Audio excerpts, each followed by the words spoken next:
Hey everybody, you are tuning in to the CanaryCry News Talk live stream pre-stream. Good job. You did it. We're so very proud of you. We are back. As you can tell, my voice is back. Isn't that nice? Yeah, I know. I was stoked too. We'll see how long it lasts. You know how these things go.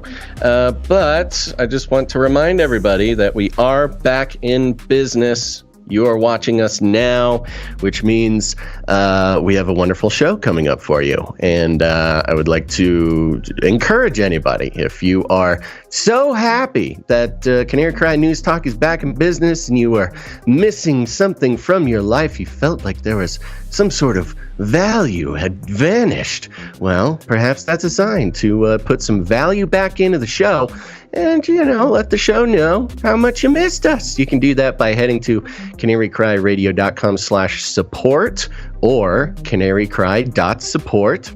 If you need to get demooched, today's a great day to do that. Otherwise, you need to make sure to either join the text message list or join the newsletter. Either way, because if you were caught by surprise that the show, we did not have a show on Monday, that's because you were not part of the newsletter or the text message list. So go do that. You can do that at CanaryCry.Party. Sign in there, put your email in, we'll put you on the list. We let you know. Well, first of all, we send you all the sources for the show before the show starts, so you can follow along or just, keep them for your records. But if something goes wrong, we'll also let you know through that newsletter. Don't worry. We almost never try to steal your cryptocurrency through that newsletter. So, anywho, jokes, folks, jokes. We're back in business. All right. Well, here you go. Stay hydrated. Let's get this show rolling.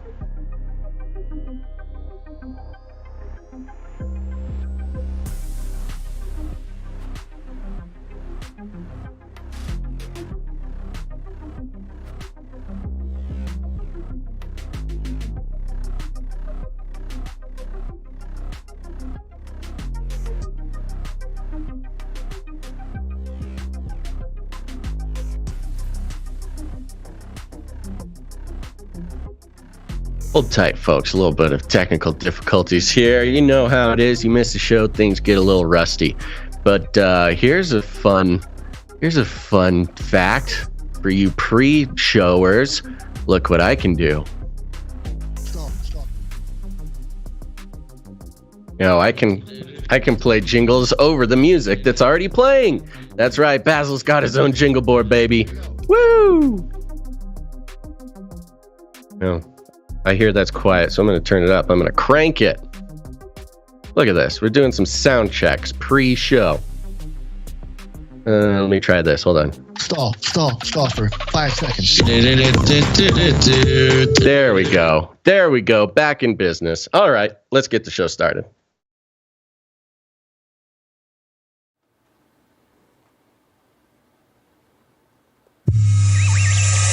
The world is getting crazier. People are acting more and more insane. The end of the world is tomorrow. There's only one thing to do when the world is falling apart. Listen to Basil and Gonz as they discuss this week's news and events through the lens of Bible prophecy. You are listening to CanaryCry News Talk. You're listening to CanaryCry News Talk. Today is June 1st, 2022. We are live to tape, baby, and today is episode 491, NEPHAMSTERS, NEPHENGUINS. And Razzle Dazzle signing on from Off the Grid. I'm your best buddy, Basil. And my name is Gonz, your favorite Asian provocateur for Christ, a.k.a. the Cabana Boy, here to serve you a podcast that brings you the best news, which is the gospel message of Jesus Christ, while reporting the egregious with a well-rounded, biblically grounded take on world events. I feel rested. I feel revived, rejuvenated. It's June. Yeah. Let's go. Let's go. And healthy. And healthy. Yes, we'll get to that. And we're going to get the show started here. You can tell I have my voice back, which is awesome, so I can tell you what to expect for this episode.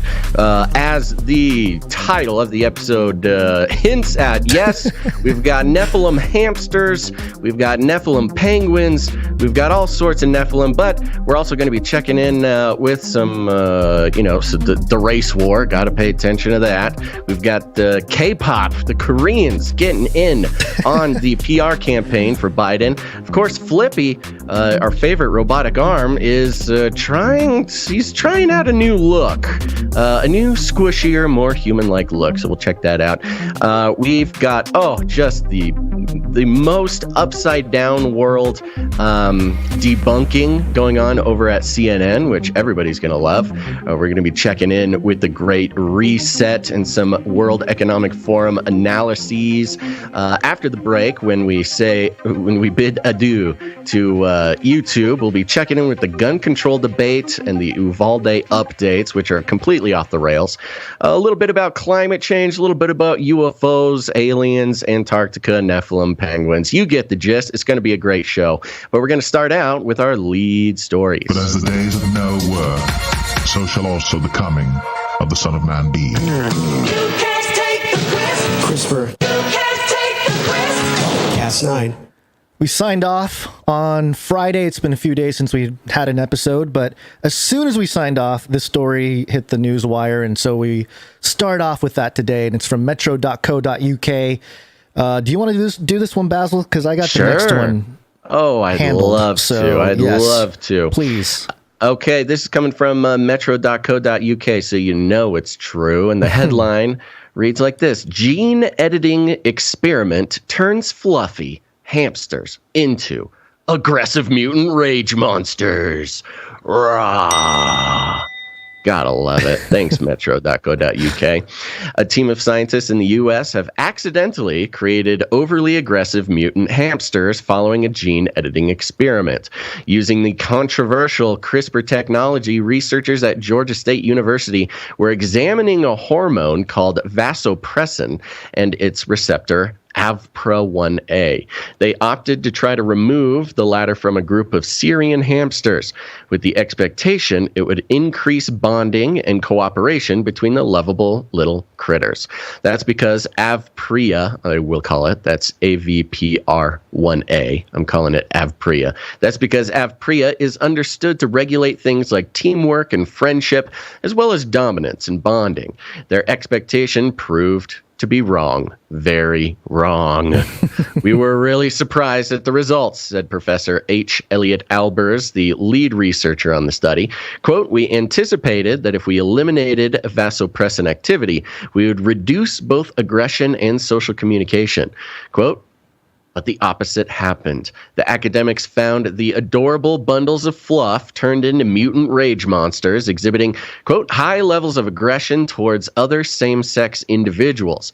All hamsters, regardless of genotype or sex, exhibited aggression, including chasing, biting, and pinning, when exposed to non-aggressive same-sex conspecific in a neutral area.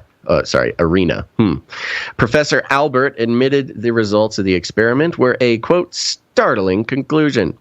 Now, here in the article, they take some photos from the study of just these aggressive little guys. It's like action shots of hamsters wrestling each other and fighting each other. which is just so adorable. The scientists chose to experiment with Syrian hamsters because, unlike mice, they have a social organization that is similar to humans. Professor Albert explained, quote, "Even though we know that vasopressin increases social behaviors by acting within a number of brain regions, it is possible that the more global effects of the AVPRIA receptor are inhibitory. Quote, we don't understand this system as well as we thought we did."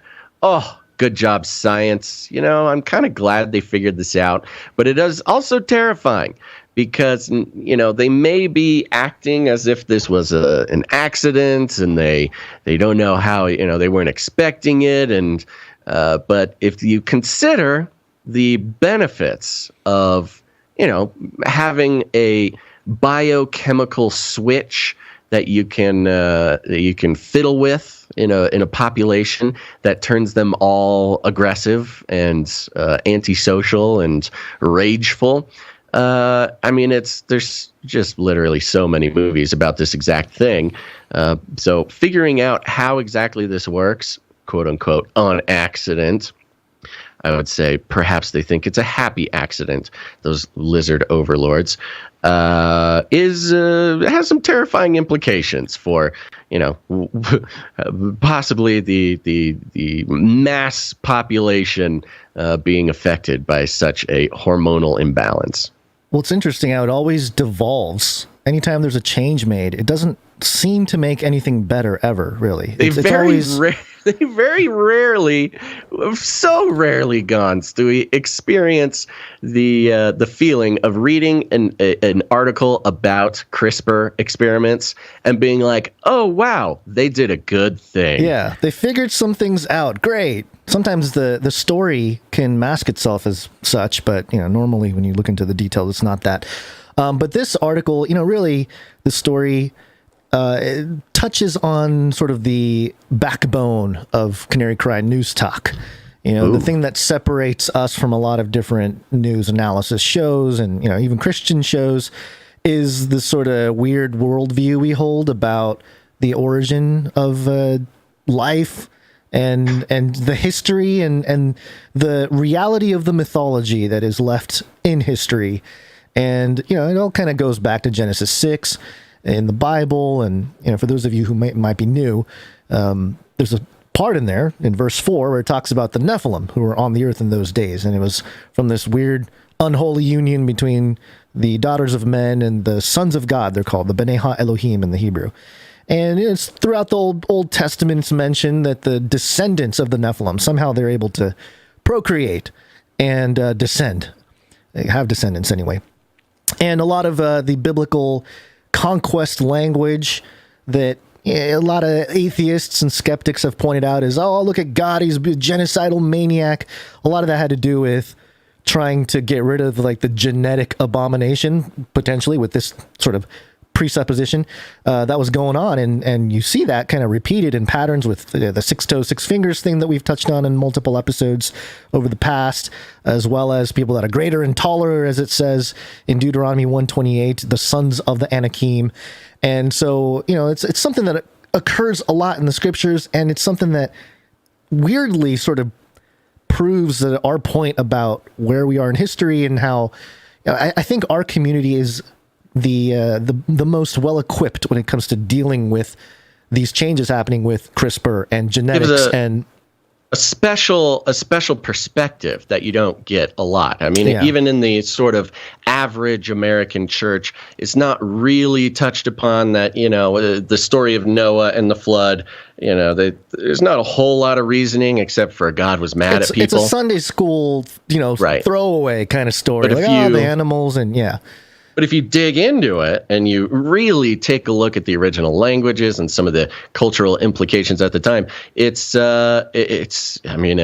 quite straightforward that there was some genetic tampering going on that was causing a lot of the trouble on Earth. And God was just like, yeah, hey guys, I don't think this is a very good idea. Let's just start over with this one. Right. And so it's on sort of a cosmological level, it can be a little concerning when you got humans playing around with DNA, the code, the building blocks, the Legos of life. Yes, because as we can see, story by story, doesn't really turn out very well. Very rarely do we get a positive story about tampering with this stuff.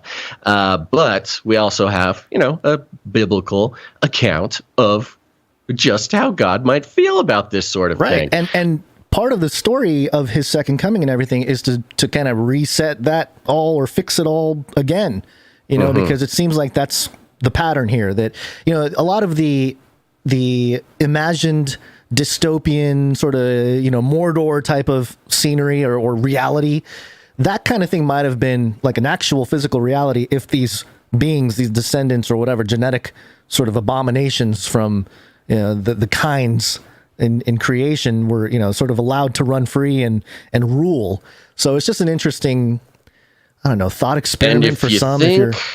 And if you think that this type of thing won't have an effect on current events and isn't relevant to modern news analysis, you are mistaken, my friend. And that's why we got to keep it top of mind sometimes. Yep. So you're all welcome. Yep. What do we got next, Gonz? The race wars. Race wars. The race war. I've warned you and warned you and warned you.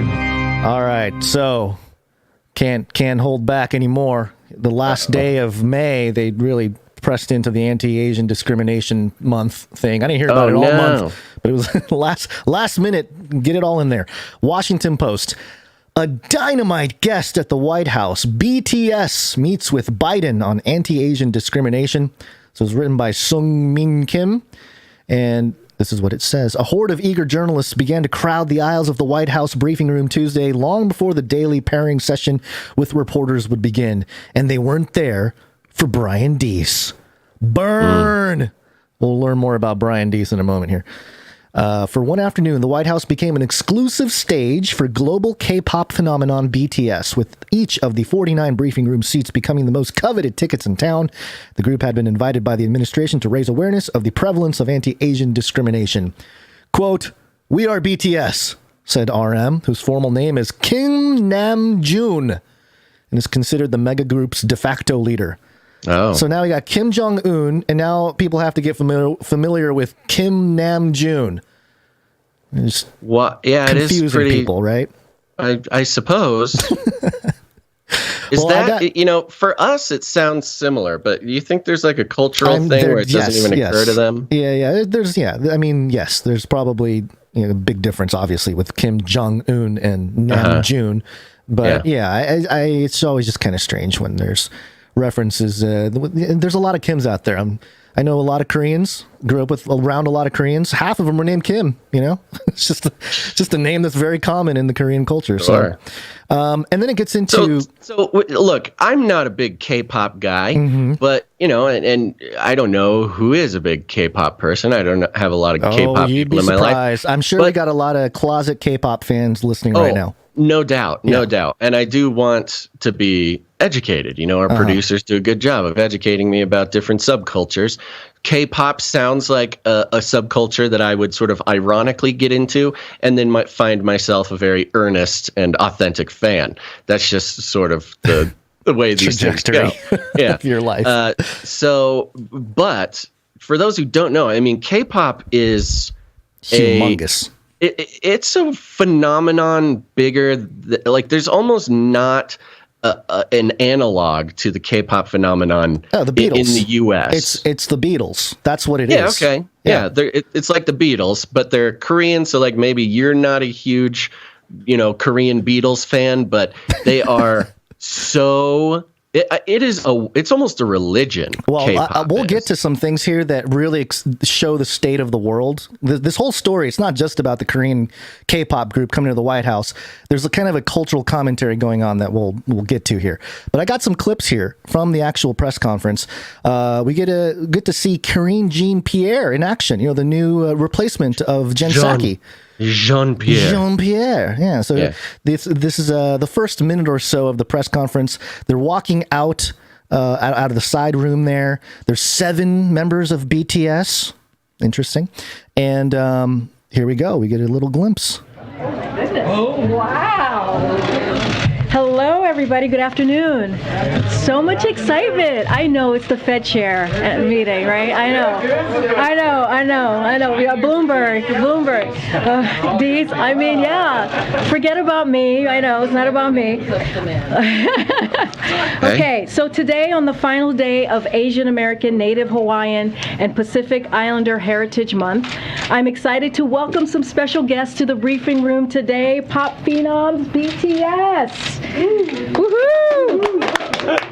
While many of you may know BTS as Grammy-nominated international icons, they also play an important role as youth ambassadors, promoting a message of respect and positivity. After this briefing, they will join President Biden in a discussion about Asian inclusion, representation, and diversity, as well as addressing an anti-Asian hate crimes and discrimination.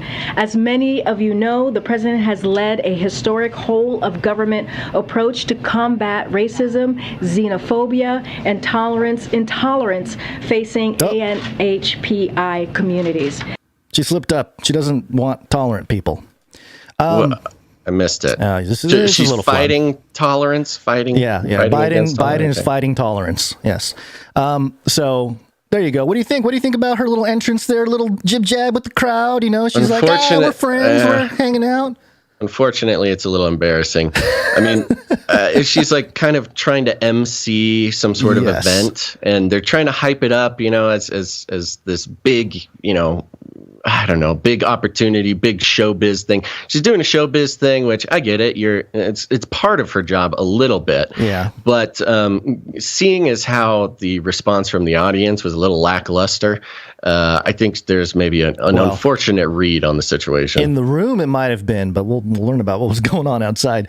Here's a clip from what's his name, Jimmy or something? I don't know. It's the translator translating for us. Jimmy said, "We were devastated by the recent surge of hate crimes, including Asian American hate crimes. To put a stop on this and support the cause, we'd like to take this opportunity to voice ourselves once again." Joe said, "We are here today thanks to our army, our fans worldwide." Their fans are called the Army, ARMY, all caps, just so you're aware. Have different nationalities and cultures and use different languages. We are truly and always grateful. Jungkook said, "We still feel surprised that music created by South Korean artists reaches so many people around the world, transcending languages and cultural barriers. We believe music is always an amazing and wonderful unifier of all things." See, I think it's interesting that they're surprised because they have the assistance of some very powerful people. And I don't know if you've seen the music video called Permission to Dance, Basil, from BTS. No, but it sounds like my jam. Yeah, you are not part of these 66 million people who have viewed this video. And I'm not going to play the audio, but I have the video playing in the background for people just listening at home. The entire video is shot from the podium. It starts at the podium at the UN, the General Assembly's building. And, you know, the first guy is singing right there in the podium. And it's kind of like a one-shot music video where they go through, they hand off to another guy. And, the whole shot goes up the stadium into the outside. It's just a one-shot thing. But the whole thing takes place at the UN. And okay, so they're kind of a globalist sort of puppet already. Yes, 100%. Okay. So, and for the guy to be like, "Oh, we're so surprised that our music transcends and reaches so many people," it's like, yeah, you have the engine of the world controllers. Of course, you're going to get the kind of boost and world recognition, and it's no surprise to me that they're being used in sort of a way. I don't know. I think it's making people uncomfortable here in the U.S. Well, I was wondering how much they got paid to do this PR for Biden. Oh, probably a lot. Yeah. Let me go back to the article real quick because there's some interesting, fun things in here. I'm going to skip through a lot of the meat there. Last July, the administration enlisted singer Olivia Rodrigo to promote coronavirus vaccinations. Last week, the White House brought actress Selena Gomez to highlight mental health But at some points on Tuesday, the anti-discrimination message the administration wanted to convey was a bit overshadowed by the sheer hysteria inside the briefing room and outside the White House gates. Outside, hundreds of fans, mostly young girls, gathered in hopes of snagging a distant glance at the K-pop group as they waited in the scorching sun. They chanted the name of the 7 members and screamed, "BTS! BTS!" This was at the White House? This was in America? This is in America, right outside, yes. Okay. Inside, scores of intersected journalists, many of them Korean descent, packed the aisles at least a half hour before the briefing was supposed to begin, making the already cramped room even more stifling. Veteran journalists quipped that the briefing room hadn't been that crowded since the days of Sean Spicer as press secretary, when the sessions became must-see TV for all the wrong reasons, at least for the Donald Trump administration. Got to get that in there, Wapo. Yeah. And then it goes into kind of a weird comparison to make, though. Like this, we brought in this, we brought in the Beatles just to try to get as much attention as Trump would get. Yeah, they're admitting their failure as just a normal administration to draw any kind of attention or excitement. Yeah. Later down here, more than 300,000. So it talks about the number of people that were watching the stream when they came on, and it was a whopping 197,000. More than 300,000 were still watching live the stream as Deese, the White House director of the National Economic Council, stepped up to the lectern and began to speak. In parentheses, the viewership numbers declined precipitously the longer Deese talked about inflation. Quote. Yeah, of course. Quote, "Okay, so I get to go home and tell my kids that BTS opened for me," Deese said as reporters laughed. Quote, "I did not expect that when I woke up this morning, and I know that you're all here to talk about trimmed mean inflation, and you're as excited about that as you are for them," end quote. And yes, as everybody trickles out and nobody cares about the inflation report. I think they just really literally left. They literally left the briefing room. I don't know if they literally left the briefing room. I'm sure some did. I'm sure there was a group of people that left. This is just the state of the world. That there are things happening that are very important. I would imagine a report on the inflation numbers and the economy is just as important or more important than Asian race hate crimes or whatever. What the world cares about is not even the race stuff. It's BTS. It's the distraction. Well, more than anything, it shows how desperate they are to get any attention. Get people's attention, positive attention, right? And to lure people in with sort of a sugary treat that is a K-pop band, a popular K-pop band. Yeah, their skin is so perfect. It's kind of gross when you look at it. It's like, man, what are you doing? Don't Asian shame these Asians, you Asian. But hey, they're all fit young lads. They're fine. But they look like clones. On the last day of Asian American month, Pacific Islander but there's a lot month. more in there. Yeah, sorry, I forgot the whole thing. But I'm not offended. It's okay. They got to lump them all in. But on the last day, trying to go out with a bang or whatever, make some sort of statement. And I could see their desire to make some sort of big statement on Asian American History Month or whatever, because I had no idea. I had not heard anybody. Nobody's changing their flags. No, corporation is changing their profile pictures or what I would coloring say? Their logo or anything. I had no idea this was even happening. Our listeners and producers who do meetups who hold giant signs of my face are doing more for anti-Asian hate than any of these people over here. I know. Well, anyways, it's just another wonderful example of this administration's sort of desperation to get any sort of positive feedback, and they again basing the entire thing on sort of the virtue signaling at the last second, virtue signaling to something that, some would argue that they should have been actually talking about real issues. If it is Asian History Anti-Hate Month or whatever, there should have been some actual meat on those bones, but instead we get sort of a flashy, sugary treat at the end of the month. Oh, and they get the numbers too, which is the disgusting part. Is they got the news headlines, they got the attention. So Yeah. All right. Well, I think that's enough about that. There's not a whole lot there. There's a few other Boston Globe headline: lured on dating apps and social media. Asian Americans are crypto scammers' latest target. And it's like, all right, okay. I mean, people that's are interesting. I mean, there's something there. I literally have not heard anything about Asian hate or targeting or whatever. This came out on why May 31st. Why Asians? Yeah, I know, the last day. Yeah, the last day. So they don't care. Anyway. All right. Well, let's take a second, say hi to everybody, Gonz, because it's important that everybody knows that it is Wednesday.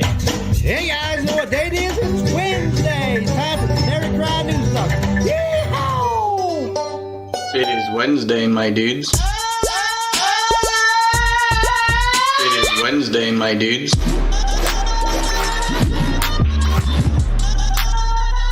Wednesday. It is Wednesday, my dudes. It is Wednesday, my dudes.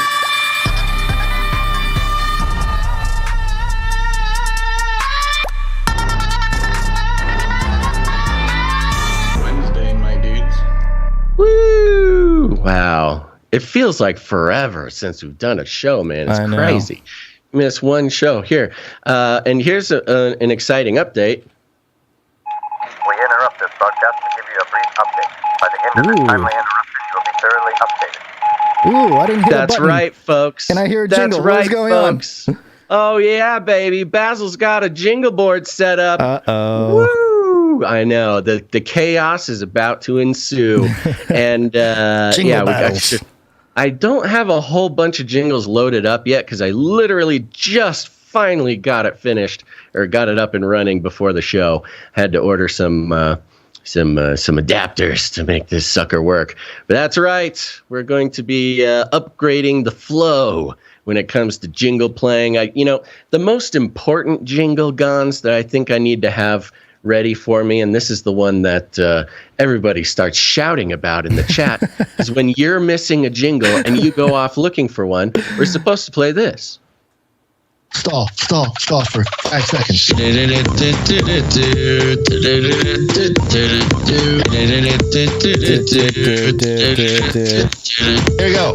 we go. Let's go. So there you go. Yeah, I've only got a few loaded up here, but I'll have more loaded up by next show. And for those of you who are listening to the podcast version, oh my gosh, I hope we've got the levels right on this. And if not, just know we're going to fix it as we go. But there we go. We are increasing our availability to smooth transitions and timely jingles. Mm-hmm.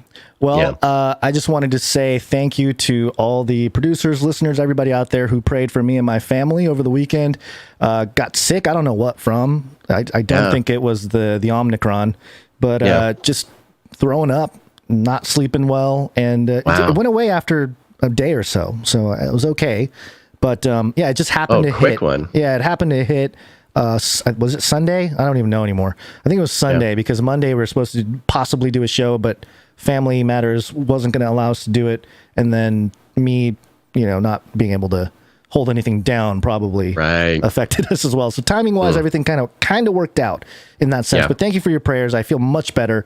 And it's weird how that works. You feel kind of crummy and you make the call and then, the Lord moves. Yeah. So thank you very much. It's good. I mean, I wasn't feeling much better on Monday anyways. Today, I'm feeling significantly better. Thankfully, my voice. Oh, there he is. Propaganda Rooster. Yes. I named in the subtitle, I have Propaganda Rooster in there. And I said, hey, buddy, I need you to show up. You were kind of skeptical, but there he is.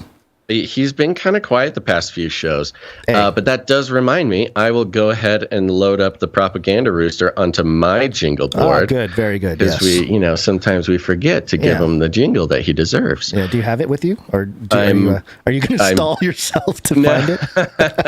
I'm downloading it. I'm getting it off of the cloud here. Mm-hmm. And actually, it shouldn't take me too long to load it up. I can load it up here. And while I do so, you can enjoy this stall jingle. Again? Stall for 5 seconds. Here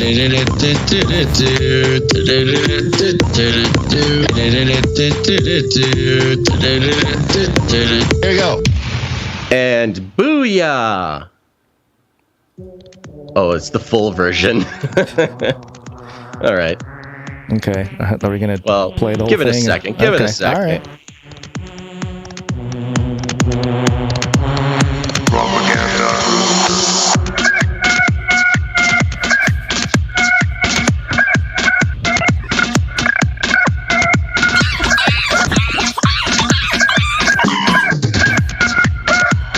Okay.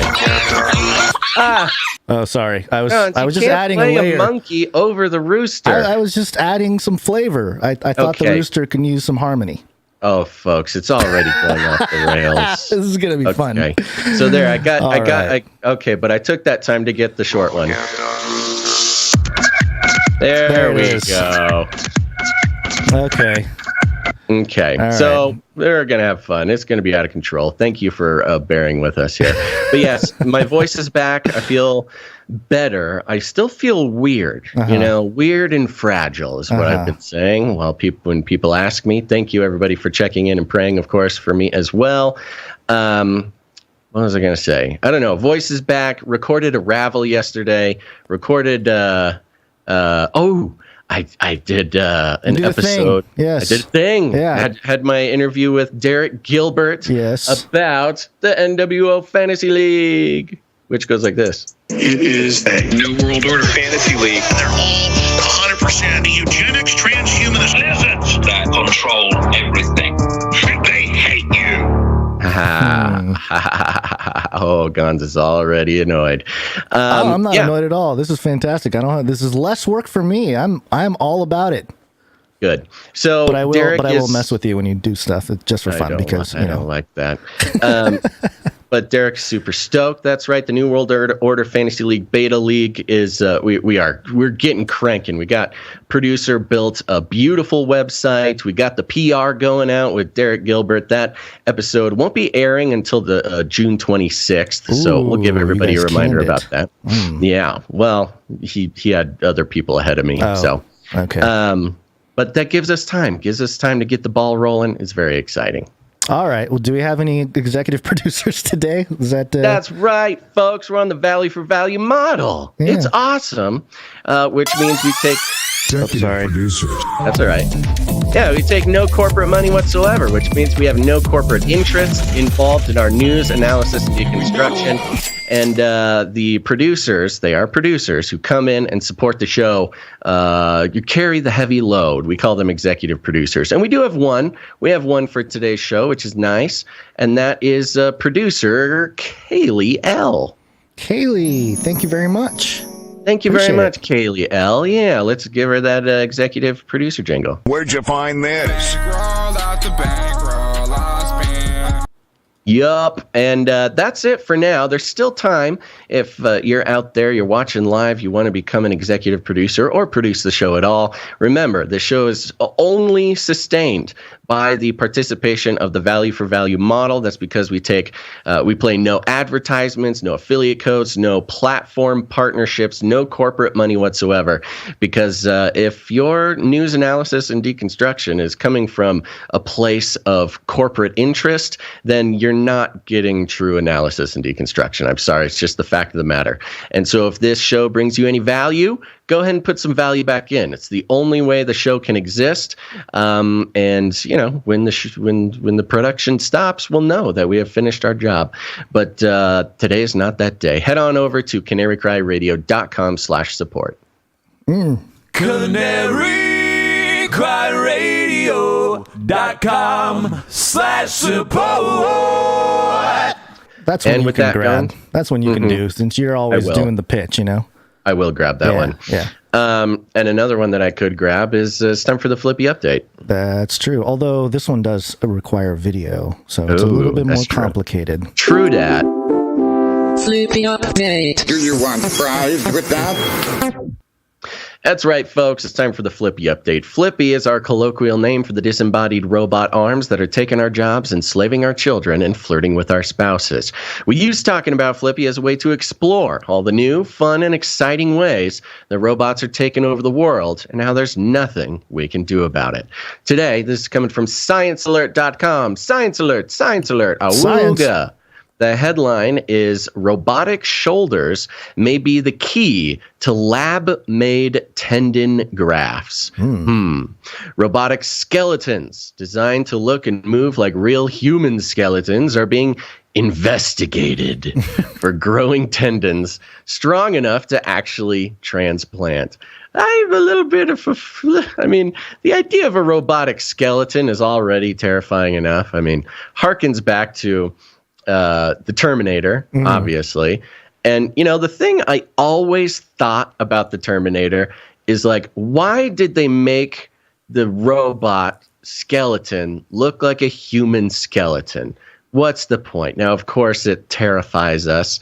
It speaks so deeply to the human psyche and the human soul, making that robot skeleton look like a human skeleton, sort of inspiring death come alive, or a sort of cold, calculated death being marching through the fire, as far as storytelling goes in the Terminator. That plus the inanimate object no longer fiction. Yeah, no longer fiction. No Becoming longer to life. Fiction. It's the alchemy. It's the golem. We've got the robotic skeletons designed to look and move like real humans. And they're not being invented or created or manufactured. They're being investigated. Investigating them. If it's the same people investigating as our current setup over there, I don't have too much confidence. They're investigating them not because they created them, Gonz, but because they came through a time portal, and we need to look at. Yeah. The article goes on. If the proof of concept can be perfected with further research, tissue grown on humanoid robots could one day be grafted onto a real person, fixing tears in their tendons. Today, surgeons can try their hands at repairing tendons, often transplanting a graft from another tendon in the body, but the outcomes are mixed.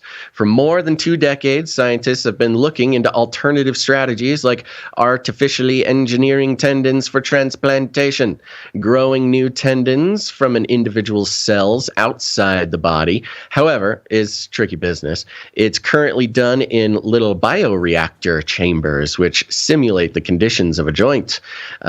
Nice, bro. Simulate the conditions of a joint. Existing evidence suggests dynamic movement, like stretching and flexing, is key in tendon development, but even the most cutting-edge bioreactors fall short in mimicking the range and magnitude of movements expected of a tendon. The result is tissue that may not live up to the task required of it. Robots could help solve that problem by essentially breaking in tendons for us. So far, the concept has only been proved using a simplified robotic shoulder joint, but when human cells derived from a shoulder tendon were grown in a flexible bioreactor chamber, one that could bend and extend with a robot's arm, they proliferated faster than those nurtured in a static environment. The cells also expressed different genes. Jinkos? Are you catching this, Gonz? No, Jinkos is not. Hey, man, the cells loved Jinkos. No, they're Wrangler boys. Okay, so to simplify here, in case somebody's kind of missing it within the density of this text here, in order to grow human tendons to be transplanted into humans who need new transplanted tendons, they are growing human cells, human tendons, human flesh directly on top of a moving robotic skeleton. You have human flesh growing over the robotic skeleton. This is literally the Terminator. And it's starting with FLIPPY, the robotic arm. It starts with the shoulder, then the whole arm, Gonz, and soon we're going to have a bunch of ambulatory human/robotic android FLIPPYs walking around. And again, we focus on Flippy. Why do we, if you're new to the show, why do we specifically focus on the arm, the robotic arm? The robotic arm is what's changing the world in so many different ways, from manufacturing to restaurateuring, and now to literally growing human flesh over the robotic arm. Now, it continues. Mechanical stress like tension, compression, and torsion occur when human tendons grow naturally, so it makes sense that similar movements could help engineered versions grow too. Tendons are what connects human muscle to our bones, and this means they must be both strong and flexible. If tendons are deprived of tensile stress, they rapidly deteriorate. So, again, these just take it from sort of a philosophical view here. We're trying to regrow human tissue, and the human tissue does not work very well. It is mostly useless unless we grow it onto a robotic arm first. And so it's putting this very heavy weight of importance onto Flippy again. Not just for manufacturing or restaurateuring or flipping burgers or whatever, but also for the future of human health. The future of rebuilding a human body starts by growing it on a robotic arm. Not only sort of culturally and in the social engineering sense does this secure Flippy's place of importance and perhaps even essentiality, if that's even a word. But now we must thank Flippy. We must thank Flippy for his for the robotic arm giving the human arm the ability to heal. And it's only a matter of time before they start growing this, muscle and tendons over a robotic arm. And he says, actually, I like this. I'm going to keep this flesh, and then starts walking amongst us. Yeah. Well, this is the two-way street because, yes, on the one hand, this is leading more towards a human-like robot that is literally has human muscles and tendons to use as part of its body. But it's also the ethical question about how we ought to help ourselves. And if you don't have a robotically engineered tendon, then, hey, you're not going to be as good. Your tendon's not going to be as well repaired moving forward, right? So the ethical questions, you're just restoring your tendon, man, but also robot helping. Well, you know what the dangerous part about this is even I, Flippy's biggest fan and harshest critic, even I don't have an ethical problem with this. And I think that is the danger. The danger is it's hard to pick out an ethical problem with using a robotic skeleton to grow a piece of human to fix a human. I can pick out dozens of other ethical problems with other Flippies, especially when they try to steal our spouses and enslave our children, which are from actual news articles, folks. But the danger is that it is so benign. Right. When it's benign and ethically and morally sort of neutral at the worst, then that's when the proliferation and the continued evolution of growing human flesh on a robot skeleton is allowed to sort of go unregulated. It's the road to hell is paved with good intentions. I mean, this is exactly it. Literally, every little step might not seem horribly ethically wrong, and it may not even be that wrong, but in the context of the greater direction is when you start to see it. One of the directions that you could really question is, hey, if we can grow human flesh on a skeleton, why not on a robotic skeleton? Why not grow a human in a robotic, well, that's what I'm saying. It's a two-way street. The blending has begun. The iron mixing with clay. It doesn't end well, according to the Bible. especially with the culture war of, birthing persons and everything. Hey, we use a robot to grow tendons. Why not just use it to grow a baby? And then we can throw this whole cultural... Let's just make the baby out of the robot tendon maker machine. Hey, let's go. Everyone has a baby. And then why not even bother with the baby? Why not just grow human flesh on the robot skeleton and call that your full-grown son? This is my son.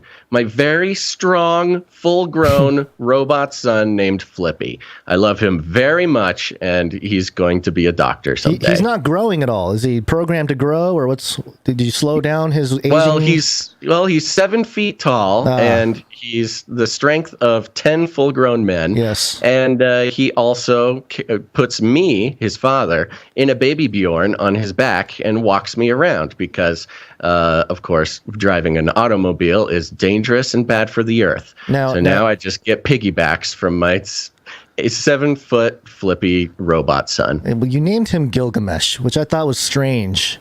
Considering that actually came straight from the factory. Okay, they said they gave me a special model, and that yes, he's got a destiny to die for. And I said, I'll take him. Okay, you middle named him Nimrod. I don't know what you're doing over there, but okay, let's it's the serial number. The serial number just happened to spell that out. That wasn't me. Wow, you got answers for everything. This is fantastic. I know. There you go, folks. There's your Flippy update for the day. All right, here we go. It's a party. Go to CanaryCry.Party, put it in your URL. Party time. Find the live stream, clips, email list, text notifications, street team posters, show notes, ways to connect with other Canarians, and how to become a producer. Welcome to CanaryCry.Party. It's the place you wanna be. So say, welcome to CanaryCry. Gameplay, CanaryCry.Party.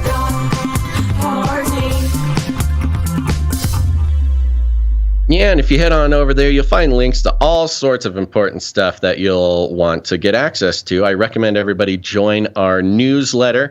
That way you will be alerted immediately if something goes wrong with the show, if we get bumped off some platform, or if we both fall sick with the plague and need to cancel a show. But you'll also see a link to Ravel. Ravel is a podcast I do with Dr. Christopher Ryan Gates, who is a PhD in biblical interpretation. Very smart fella. Also, Dr. Christopher Ryan Gates is in the Naked Bible Fantasy Baseball League with Derek Gilbert and Mike Heiser, and so there's a fun connection there. But we do a show called Ravel, and it's about scripture, society, and scandal. We have tough conversations in good faith. And Gonz, You didn't tune into the most recent Ravel, did you? I have not had an opportunity. Okay. All right. Let me tell a little story. So with the Roe versus Wade things going on, we thought, well, this fits into Scripture, Society, and Scandal. We should probably make a comment on this. But we really I don't believe I have anything of value to add to the Roe v. Wade conversation that isn't added by somebody else. Mm-hmm. And so we kind of thought, well, how else can we approach this topic? And I thought that it would be edgy and fun. Fun's not the right word. I thought it would be edgy and sort of an interesting way to come at the topic by doing a Bible study on babies being killed or murdered in the Bible. I know it doesn't sound fun. Fun is the wrong word, but there's lots of instances of that, and how does that stack up against a lot of God doing some of that? A lot of God doing that, right? Yeah. So it deserves.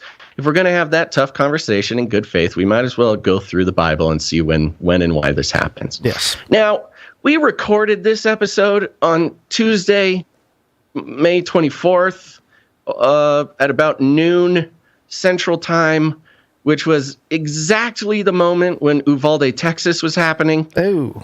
Yeah.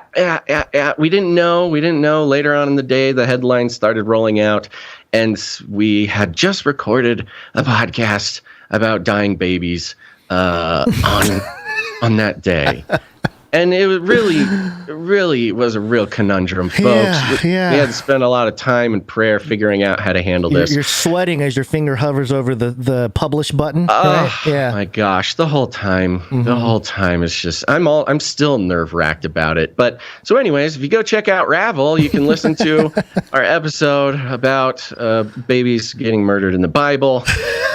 We do an extended disclaimer. We do an extended disclaimer at the beginning about, we tell the whole story. You know, it was really weird. We were recording that episode as Uvalde was happening, and we had no idea. We had no way of knowing.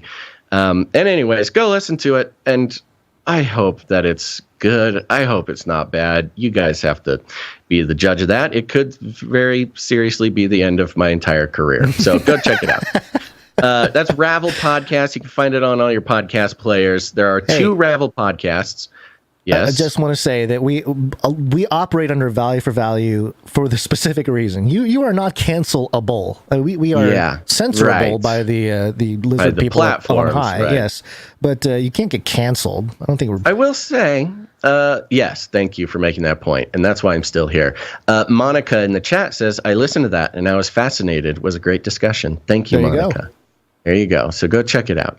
Thorn says it was a tough episode, but worth the lesson and effort. Thank you very much, Thorn. Okay, so go check it out, Ravel. There are 2 Ravel podcasts. The other one explicitly stole our name and teased us about it on Christmas Day, 2020, in the middle of a pandemic. But Ravel is on record. It's all on record. We got the paper trail, but it is the one with the cool logo and my name on it. Go check it out. Cool. While you're at it, go follow Canary Cry Clips on YouTube and Odyssey. All of these shows are getting clipped out, short, edible clips. You can eat them, and shareable. It's great. Canary Cry Clips on YouTube and Odyssey. And last but not least, join our text message alert system. We'll text you whenever we are going live, and if there is some sort of emergency, if we're not going live, something like that, text the word Canary to 877-740-3226. That's Canary to 877-740. No, 840. No. 740. 877-740-3226. Okay, there you go. Poly. It's Latin for many. Tick. Now suck your blood. Now suck Politics. your blood. This was fun, Gonz, and I'm glad we got it to the show. So, just as some background here, we've been following CNN's evolution through their new ownership. The owner, one of the big bosses of the new ownership of CNN, just happened to be, yes, Discovery Time Warner. Right. Okay. One of the big bosses there was one of the guys who started Fox News. He's putting out a bunch of big talk about how CNN's going to go back to real reporting, and it's a bunch of nonsense now. And we've really been watching the shakeup happening at CNN. It's been a real blast.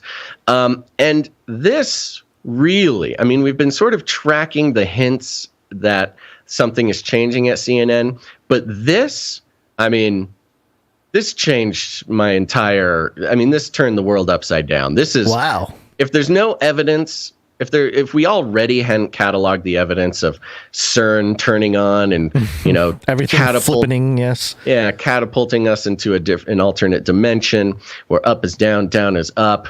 There came this editorial, this fact check from CNN. First. Yes. This from the Facts First over on CNN.com, CNN Politics. And the headline is Fact Check. Debunking false viral tweets about Abbott and Cruz after Texas mass shooting. They're defending Abbott and Cruz? We're debunking. We are debunking viral tweets about Abbott and Cruz.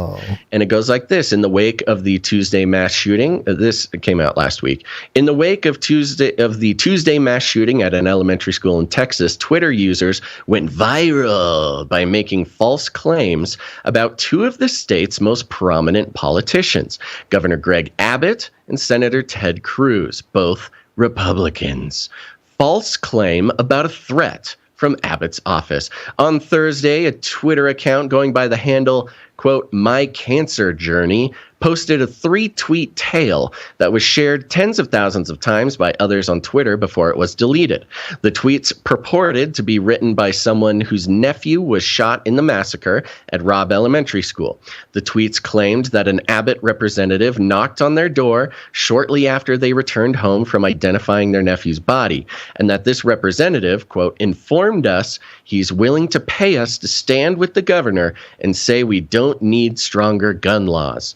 The tweet claimed that the governor's representative then threatened them with, quote, charges and possibly worse if they spoke about the conversation. Then that the representative even said that, quote, people get hurt and disappear all the time. In total, the 3 tweets were tweeted or quote tweeted more than 67,000 times. Oh my gosh. And liked more than 240,000 times. Woo. Many of these shares were from liberals opposed to Abbott and Cruz. While some we're reading CNN. Just keep that in mind. Okay. Keep that in mind. We are reading identifying CNN liberals. Right now. It reads like a Louder with Crowder article or something. Never call themselves liberals. Yeah, never. That's pretty crazy. CNN referred to liberals as liberals because they're not. They're they're apolitical. They're just they're just nice, free-thinking folk. These liberals. No, in this case, they're liberals. Many of these shares were from liberals opposed to Abbott and Cruz. While some wondered if the story was real or not, others took it as authentic. Fact first: the viral story about Abbott is fake. Abbott is fake. The My Cancer Journey account deleted the 3 viral tweets on Friday. Then the account was taken offline entirely. The man behind the account insisted in a brief Friday phone interview with CNN that an unknown person who had somehow gained access to the account had posted the tweet was a hoax. This has to be like a line item from lawyers or something. Like, we Isn't got it? option A here. I know it's been used a lot, but legally it works here. Someone hacked your account and tweeted out the hoax. Yeah, I mean, there you go. They're calling it a hoax. I mean, first of all, CNN actually did some actual journalism and called the guy who did the tweet, who owned the account. I mean, that alone is like, oh, what has happened? We are definitely in an alternate dimension. They actually were trying at least to do some journalism, which is bizarre. When in the world have you ever heard? I mean, CNN reports on tweets all the time. This tweeted that, this tweeted that. Oh, they're so crazy, blah, blah, blah. But to actually do some journalism, call the person who owned the account, obviously freaked the person out so much that they erased their account. I mean, they are. I don't know if they were a popular account before or not. But they obviously were freaked out. I know we're going to finish kind of reading out this article. I'm sure you have some other points to make, but this is a pendulum. You got to keep in mind with the pendulum. At a certain point, we might find a moment in time where it feels very balanced. A regression to the mean. But it'll be an issue if it continues to float the other way, and as the pendulum swings far the other way, it'll just be CNN will just become kind of a Republican outlet. You know what I mean? Like, it'll just be totally right wing. That's, we are aware that the political poles, much like the poles of the earth, sort of switch every once in a while. And I think that's one of the very interesting parts about what we're watching here is we are watching in real time. CNN sort of changed their tune in response to new ownership. So anyways, it goes on fact-checking this and sort of defending Abbott. Now there's the false claim about Cruz's tweet. Another Twitter user accused Cruz. This is Ted Cruz, the sort of cartoonish punching bag for CNN and liberals forever. Which is admittedly not hard to do. He has sort of occasionally shown himself to be a silly man. But the debunking of a negative tweet, about Cruz on CNN. Blowing my mind. Another Twitter user accused Cruz of having tweeted the exact same 3 sentences after 12 different mass shootings, changing only the location each time. This tweet from a user who goes by Chavito on Twitter and rap stage name Cali Kev generated more than 17,000 retweets and quote tweets, plus more than 43,000 likes. Chavito wrote, quote, "These mass shootings happen so much that Ted Cruz really got a template ready to tweet whenever they occur," adding an expletive, calling the situation wild. The viral tweet featured a collage of 12 images that showed Cruz supposedly tweeting the same words over and over. Quote, "Heidi and I are fervently lifting up in prayer the children and families in the horrific shooting in location. We are in close contact with local officials, but the precise details are still unfolding. Thank you to heroic law enforcement and first responders for acting so quickly." 11, this is the facts first from CNN. 11 of the 12 supposed Cruz tweets in the viral collage are fake. Cruz did tweet those 3 sentences after the mass shooting in Uvalde, but not after any other incident. The man behind Chavito account did not respond to a request for comment. So CNN actually reaching out to the Twitter users. Cruz's office confirmed that the senator tweeted this message in response to the Uvalde massacre, but not in response to any other. Some other Twitter users slammed Cruz for using some similar language about prayer and law enforcement in his tweets about some past shooting. That's fair game. But the allegation in the viral tweet was that he has used the same 3 full sentences after 12 shootings, and that's just not true. End of article. No, but we all know Cruz is a bad guy, and so he tweeted this other horrible thing. We're going to leave you with a bad taste for Cruz in your mouth. The worst thing they say here is that's fair game, to criticize him for something else.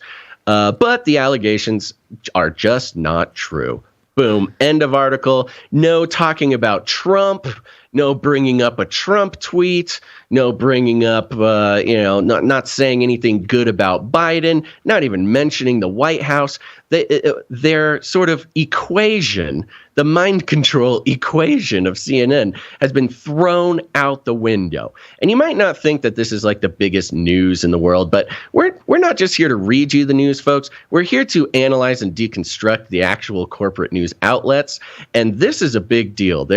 As far as the big shift with CNN, we are watching it in real time, and even the fact that they didn't somehow connect this to the Orange Man shows that we are in an alternate dimension than the CNN we would have read before. I just think it's incredible.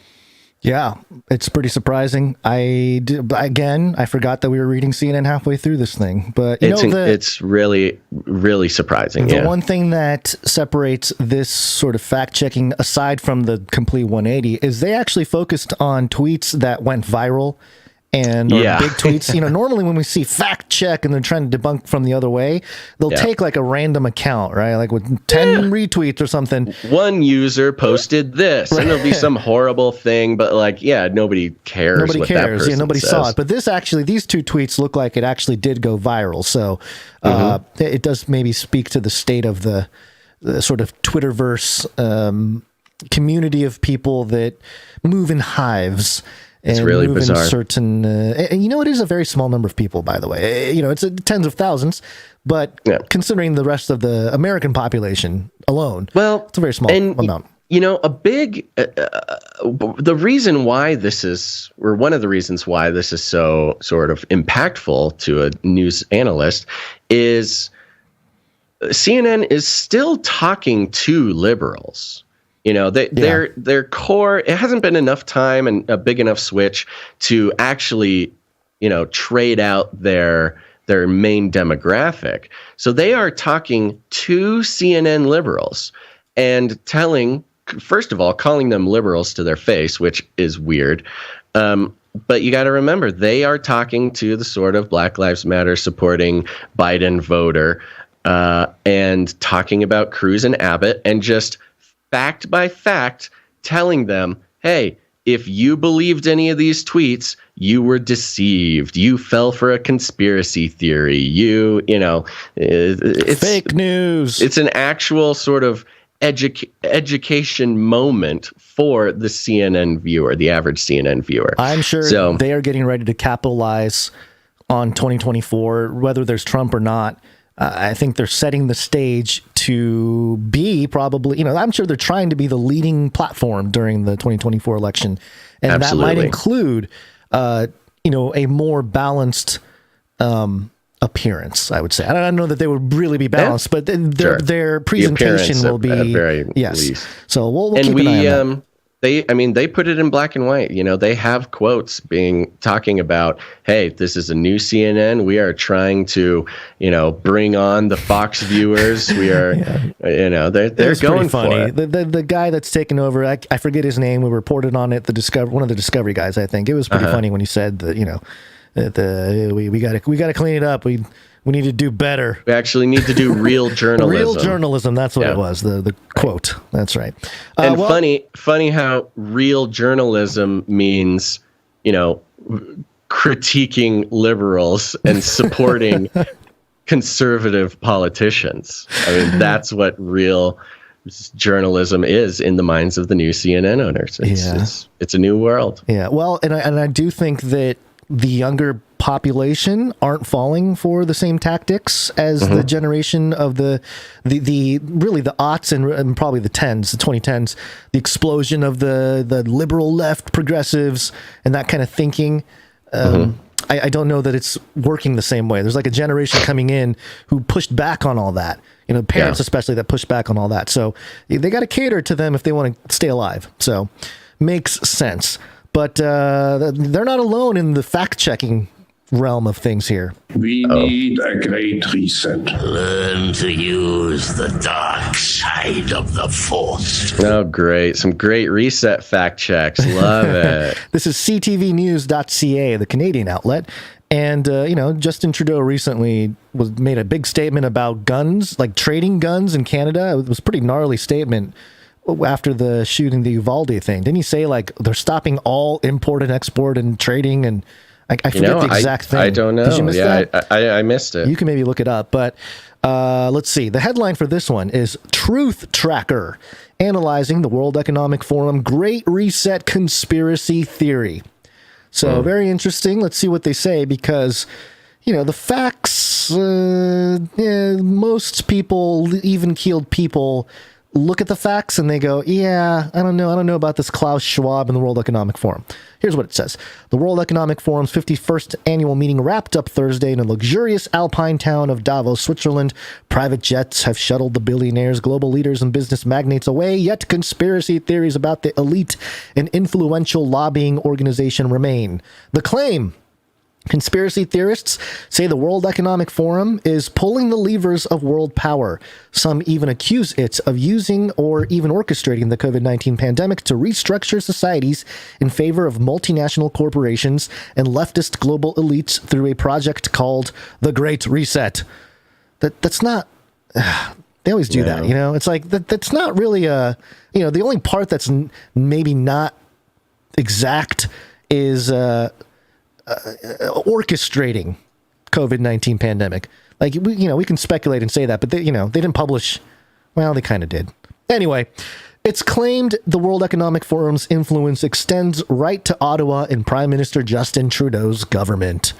Roland Paris, a professor and director of the University of Ottawa's Graduate School of Public and International Affairs, says, quote, "None of these concerns are legitimate," end quote. Continued quote, the WEF... Illegitimate concerns. Yes. The WEF brings people together for discussions, Paris told ctvnews.ca. Quote, "It may have pretensions as an organization that produces policy ideas, but it has little to no influence on government policy," end quote. In Canada, former member of Parliament Maxime Bernier And conservative leadership hopeful Pierre Poilievre has repeatedly taken aim at the World Economic Forum and the Great Reset, accusing it of serving a globalist agenda and at the expense of regular Canadians. Quote, I have made it clear that my ministers in my government will be banned from participating in the World Economic Forum, Poilievre, an Ontario MP, said to Applause in a May 23rd federal conservative leadership campaign video. Quote, work for Canada. If you want to go to Davos to that conference, make it a one-way ticket. But you can't be part of our government and working for a policy agenda that is against the interests of our people, end quote. Okay, so you got some conservative leaders in Canada sort of, I guess, stoking the fire of the conspiracy about the World Economic Forum having influence in the Canadian government. Analysis.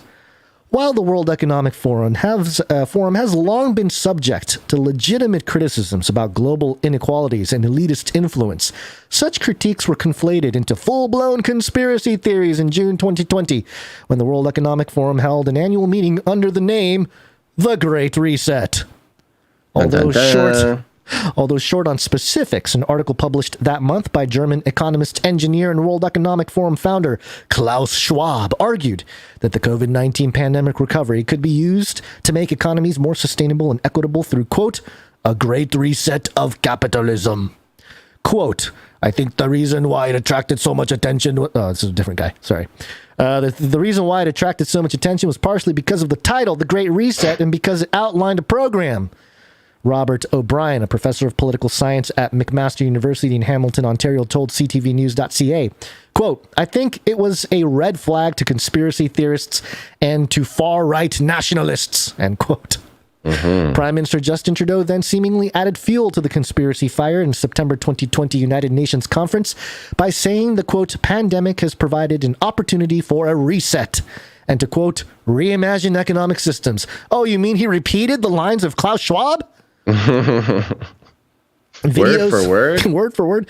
Videos also emerged online of Schwab praising Trudeau.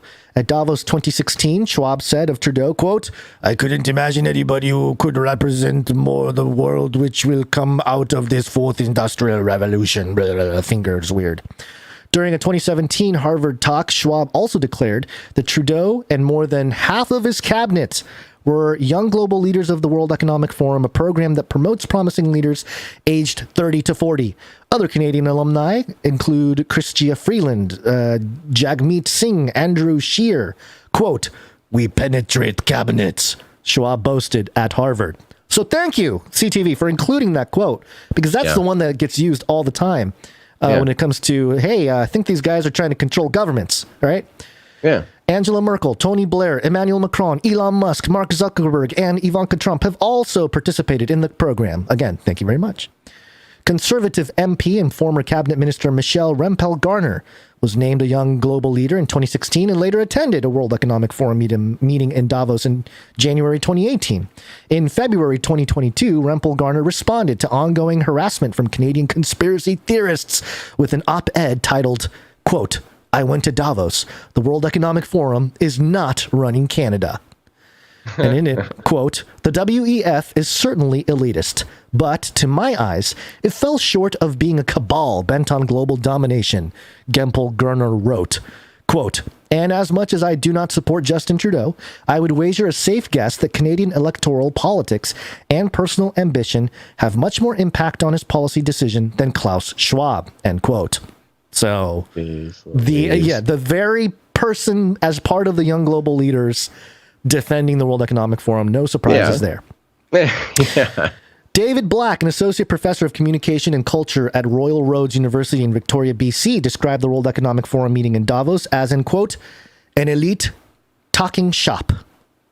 Quote, is the WEF a body with intellectual influence and an opportunity for elites to network? Yes, Black told CTVnews.ca, quote, it is in the business of control. Is it in the business of controlling sovereign governments around the world?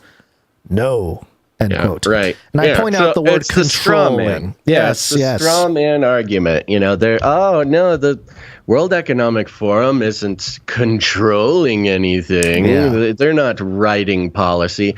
Oh no, it's just a club that like all the world leaders are in, and they get together and talk about, how they're the future of humanity and the changes they need to make, and they all agree to head in one direction, and they do.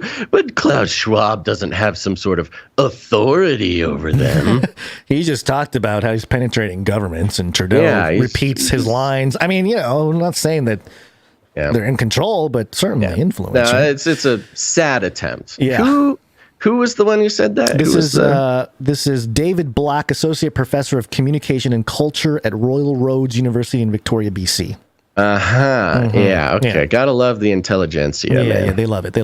And it goes through another conservative MP, and they kind of quote him. And at the end here, conclusion from ctvnews.ca. An argument can be made that the World Economic Forum is elitist and detached, but there's no credible evidence it controls world governments. Quote, the current wave of conservative populism argues that such institutions seek to manipulate public opinion as well as control the wealth and political power of the average person to elites' advantage. Black from Royal Roads University explained. They love this Black guy because he gives them the stuff they want. Quote, in effect, such institutions are imagined as kind of a secret, unelected government. You are unelected, by the way, people there at the WEF, and the real and unaccountable centers of power in the world. Well, you are, but okay. Quote, it's a forum for discussion, No decisions are taken there, O'Brien said of the World Economic Forum. This is a different guy, O'Brien. You really have to... Hold on. Okay. Finish the last quote here. Quote, the only people who should be afraid of it are people who are afraid of the exchange of ideas. Oh, so there you go. If you're against the World Economic Forum, you're against the idea of exchanging ideas. Exchanging ideas. It's so funny because it seems so obvious. You read it, and it's so obvious that you're just trying to slither around. But if that is your bias already, that is a rock solid, a bias reinforcing article. Oh yeah. Because you get to address the strongest arguments that are made, or one of the strongest arguments, in a nutshell, which is the Klaus quotes and all the stuff he said about Trudeau and Trudeau repeating him. There you go. Sorry.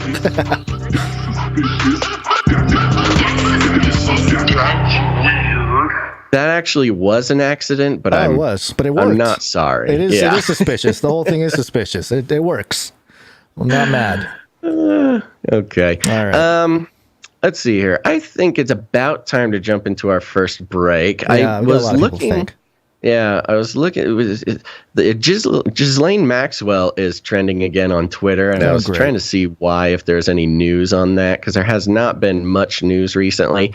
But people are just trying to say, hey, if we paid so much attention to the Johnny Depp trial, why not pay attention to Ghislaine Maxwell? Yeah, well, it seems like the Johnny Depp thing is for that too. Like, it's not just the distraction, but also the distraction counter distraction arguments celebrity. It's the wonderful, beacon of light that the moths can flock to. It feeds instead both sides of the divide and conquer, so to speak. Indeed. Although it is having an interesting effect on the culture war, as far as the Me Too movement, the Believe All Women movement. Is a lot of that stuff still kicking, or is it kind of falling apart? It was reignited because of the Amber Heard Johnny Depp trial. Mm-hmm. And in the sort of pure sense, or is it kind of? No, it's just bringing up those topics. Sure. There were some actual sort of Me Too organizations who came out in support of Johnny Depp, because Amber Heard obviously is making a lot of it up. What's so sad? I mean, we have not been following it. We don't really care. Follow it at However, it started taking over like all the social media stuff, of course. And so I started watching some videos on it and stuff just in my spare time. And it is really interesting, the effect that it's having on the culture war of the Me Too, believe all women type of thing. So the pendulum is swinging as far as that is going. There's some, I mentioned, the Me Too sort of organizations coming out and supporting Johnny Depp because there was, so it's not completely sort of sugary treat, celebrity focused nonsense stories, because there is, the culture pendulum is swinging back that other direction, similar to how we're seeing in a lot of different aspects of culture. So it's not for nothing. It was interesting, but watching all the videos, it is all just entertainment, but entertainment can have some effect on the thing. So speaking of which, let's take a little break and thank some producers. Here we go. It's break time! Come on, take a break. That's right, folks. We're going to take a quick break, but don't go anywhere, because after the break, we've got a bunch more stories. I mean, it doesn't look like we may not kick off YouTube today, huh? Are we not going to kick off YouTube? We usually do that at the end of this break. No, I know, but I'm looking at our stories after the break. We've got our Uvalde story. We've got some climate change stuff that looks pretty interesting, but I don't think it'll be anything that'll get us kicked off YouTube. So we might keep YouTube around this episode. We'll see. Yeah.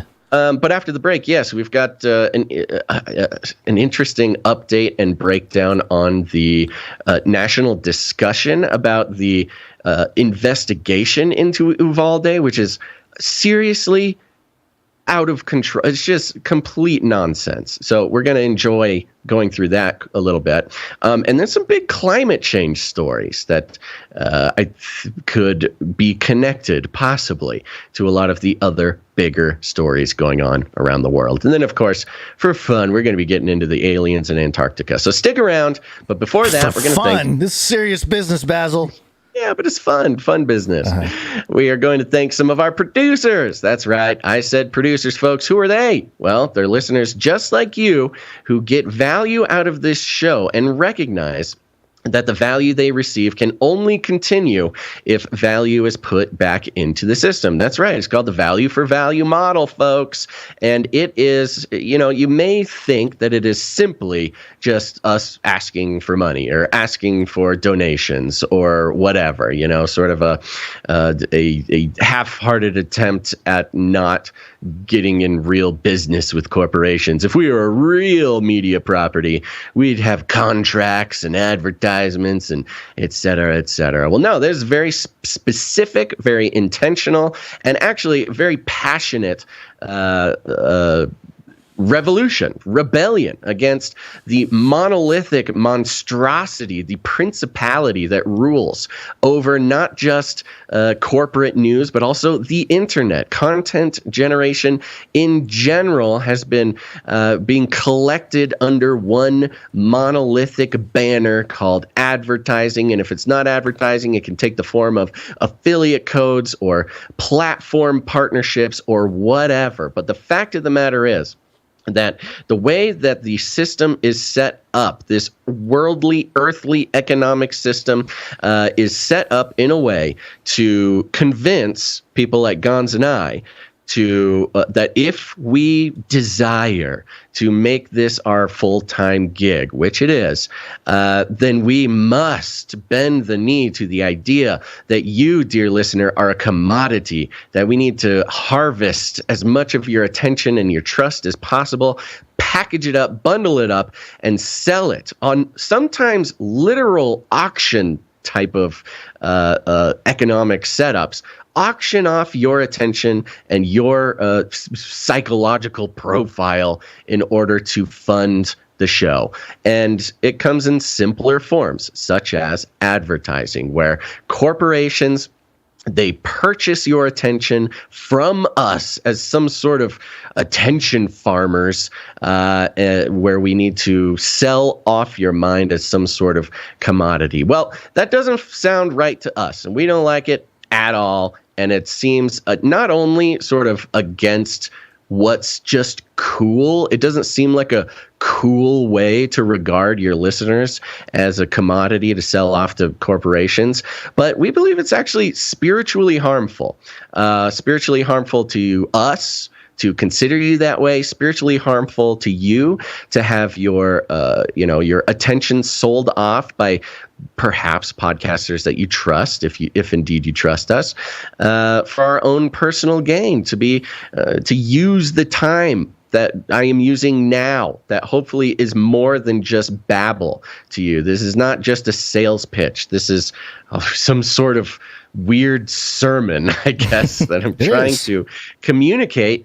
The fact that if your news analysis and deconstruction is taking money from corporations, what is the proto problem with news corporations is that they are wrapped up with corporate interests. And if we were wrapped up with corporate interests too, I believe that we would basically be useless. I would feel useless if that were the case. So instead, we're on the value for value model, where we don't let corporations decide the value of the show.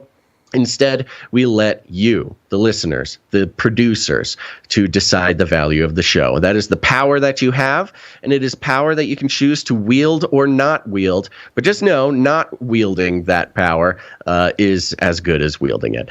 And for those who get value out of what we do, you have the opportunity to join the revolution, the rebellion, the spiritual battle of putting value back into this show, because it's the only way that we can keep going. Before you move on, I just want to say that we still get emails from some groups and stuff, and people trying to recruit us onto their networks or something. Every week. I won't mention who this is or who this is from, but I'll read just a sentence from the email we got. They're kind of asking, pitching to us to join their network or whatever. So they're like an all-in-one podcast platform with a mission to help independent creators get heard and paid. And it says, we built an ad marketplace with unique dynamic insertion technology, parentheses, shout out to our ex-Uber founders, that automates the brand deal process from end to end while keeping the creator in complete control of their content.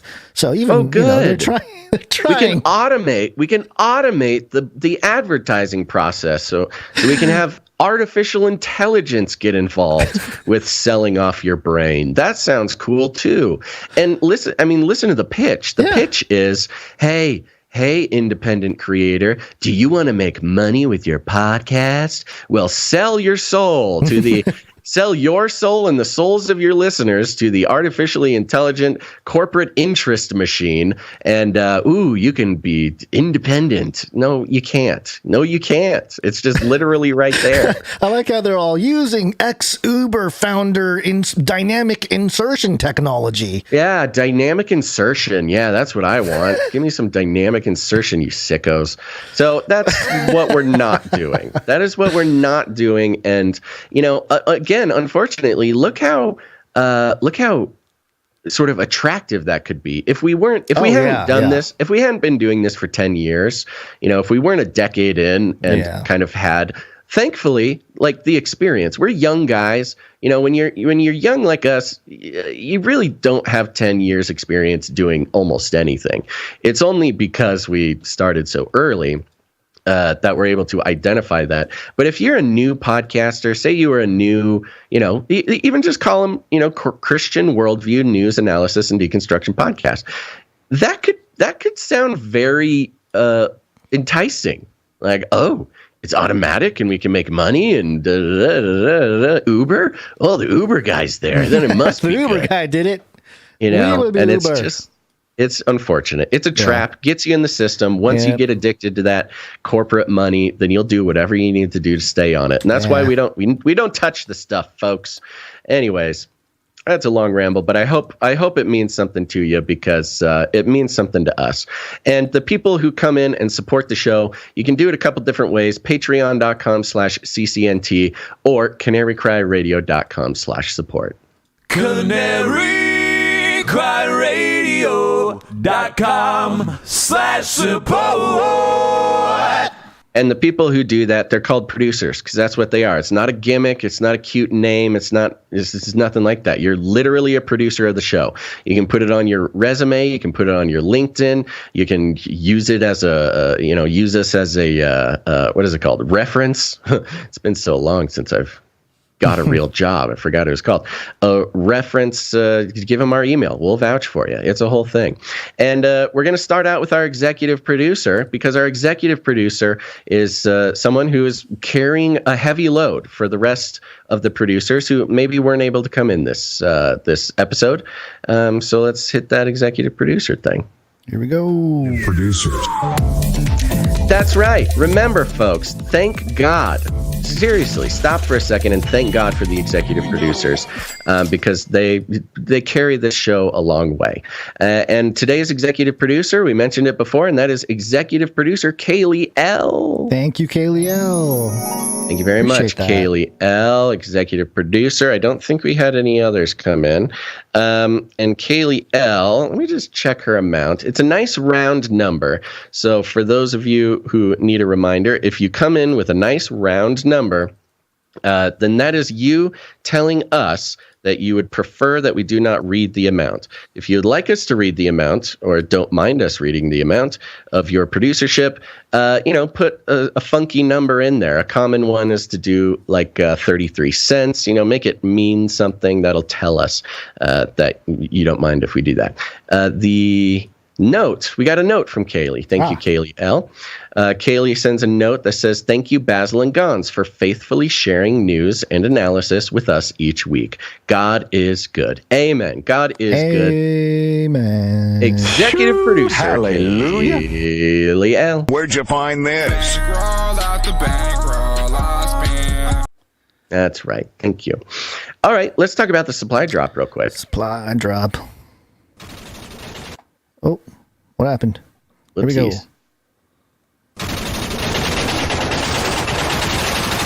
Supply drop.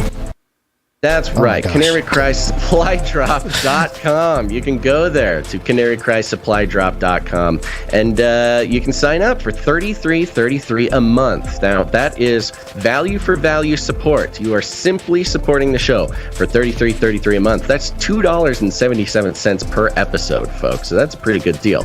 And when you do that, we put you on a list. We put you on a good list, not a bad list. You're put on a good list where you receive for free the Canary Cry Supply Drop, which once every quarter, that's 4 times a year, we send you out a package chock-a-block full with custom, awesome, producer-created, artist-designed, American-made Canary Cry News Talk swag, and it's awesome. It's over. With the due is past. The past is due. The deadline was yesterday, and thank you for everybody who came in. This supply drop will be going out. Manufacturing starts today. Supply drop going out at the end of the month. You'll be receiving the Tweet Hungry Boys apron, the Canary Cry Challenge coin, and a bunch of other cool stuff. And I want to thank a few of these people who came in at the last second and helped us hit our goal where we can upgrade the challenge coin to a copper coin. And I'm very excited. And I'm going to thank them now. Are you ready, Gonz? Ready to go. Okay. Thank you to supply dropper Renee K. Renee K, thank you very much. Yeah, Renee K gets the prize. She's the very last person to make it before the deadline. Slid under before the stone rolled close. That's right. Grabbed her cool hat before the door closed. Carol F. Carol F. Thank you very much. Carol F.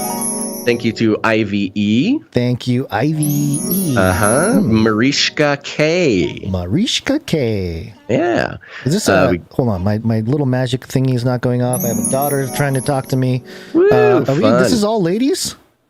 So far. This is all ladies. Wow, okay. Keep going. Actually, yeah, they are all ladies. I believe this next one, Chris R., I believe also is a lady, although thank you, Chris not R. quite sure. 100% sure. Chris with a K, so more likely. Well, okay, maybe. Yeah, I know a Chris with a K is, man, but it doesn't matter. Next up, we got Catherine S. Catherine S., thank you very much. and Nicole B. Nicole B. Whee! All right. That's Thank a you. great lineup right there. Thank you. I think it's all ladies, perhaps with the exception of Chris.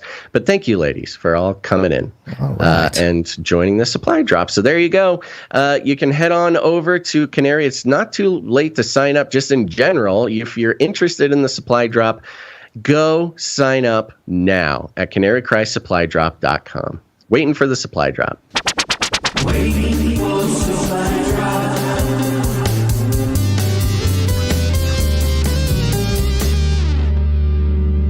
Okay, but we got a few more producers coming in, and we're going to thank them now, starting with producer Billy, not Gates. Billy, not Gates. Thank you very much. Billy, not Gates. Let's see. Was Billy, not Gates come in on... trying to see here. You know, when we take a break, I have a little bit of a problem catching up with these streaks. But look. Billy, not Gates, thanks you for coming in. I don't think you're on a streak, but Billy, not Gates came in for 7777 and a fanny pack full of sevens. Appreciate that. And a note here that says, hey guys, I sent a donation a couple of weeks ago under my name Billy. You made a great joke saying Billy, not Gates. So I have decided that it will be my new username from now on. God bless you both, Billy, not Gates. Thank you very much, Thank Billy, you, not Gates. Billy, not Gates. Appreciate it. Mm-hmm. Next up, we've got producer Christopher B. Christopher B. Thank you. Yeah, now Christopher B comes in for 3333 Illuminatus. Why didn't it play? The button played, everything was... Oh my gosh, man. When I get my jingle board all filled out, this is going to be a whole new experience, folks. Illuminatus! There we go. 3333 plus fees. Now, Christopher B came in and said, forgive me, bird boys, for I have sinned. I let my card expire on ye old PayPal. My bad. Here is May's supply drop offering to catch up. Don't want to miss out on that apron. Thanks for everything. Thank you very much, Christopher B. Thank you. What an integrous individual there.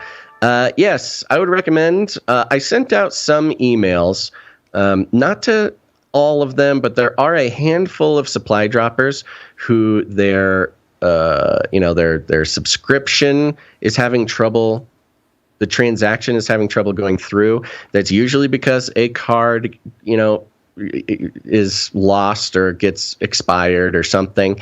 I'd recommend to everybody, whether if you're on a monthly plan, either through our PayPal or through Patreon, please go check your card, especially on, well, both of them. They won't tell you if your card expired. It'll just stop going through. And we're pretty cool when it comes to that. But there will be a limit if it stops going through, we'll need to kick you off a supply drop list or something. But we're pretty cool with that. So Christopher B, thank you very much for making up for your May missed transaction. Oh my gosh. Oh. You okay? Yeah. Stuff's falling apart over here. Next up, we got Martine's Tea. Martines. Yeah. And I'm sorry, forgive me, Martines, but you're either Lithuanian or Latvian. I forgot which one. I think it's Latvian. Or Lithuanian. No, it's Latvian, I believe. Yes. Thank you, Martines. Our Latvian producer comes in for 3333. Illuminatus! Yep. Thank you very much. Thank you very much. I didn't see a note. Next up, we have producer Julie S. Thank you, Julie S. Good to see you. Yeah. Julie S. comes in with a nice round number. Thank you, Julie Thank S. you. Next up, we got Darren S. Darren S. Thank you. Darren S. also comes in with a nice round number and a note that says, I've been listening since early CCR and Joyspiracy. And over the weekend, I listened to all of the Ravel podcasts. Ooh, that's impressive. There's 40 episodes out. To listen to all of them in 2 days is pretty impressive. That is, like 50 hours of listening in over a weekend. Oh my gosh. People binge these days, man. It's all about the binge. Binging. Yeah. I've been listening since early CCR and Joyspiracy, and over the weekend I listened to all of the Ravel podcasts. I really enjoyed them, especially the Mother's Day episode. Thank you for all your hard work. # need more Basil ASMR. LOL. Darren. Don't tempt me, Darren, because I have threatened to do an entire new ASMR podcast. I also have a sleep cast that I want to create, but I need a producer to do some of the editing for me. So if you want to become a producer of a Basil's sleep cast, send us an email. The Mother's Day episode of Ravel is very special to me, so thank you very much, Darren. For those who haven't listened, me and Dr. Chris, we interview our mothers, and so you can hear me talk to Mama Basil. That was my Mother's Day gift to her and her gift to everyone. So if you want to hear from Mama Basil and hear some stories from my childhood and hear me and my mother work through some things... Go listen to, it's called Our Mothers on the Ravel podcast. Thank you, Darren S.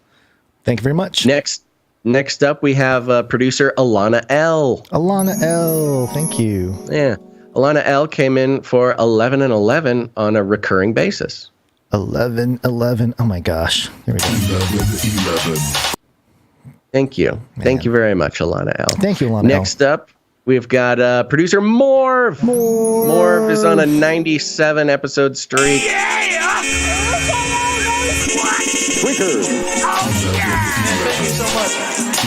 That's right. 2 of them.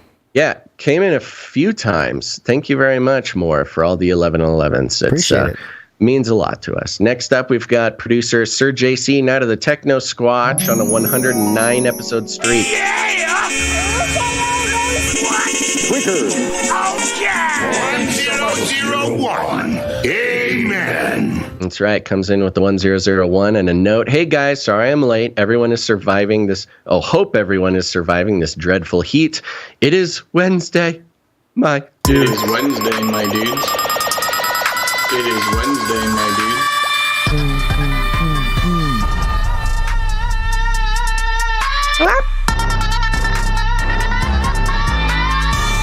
Man, the lag makes it. Every time you do something, there's a lag on my end. So yeah.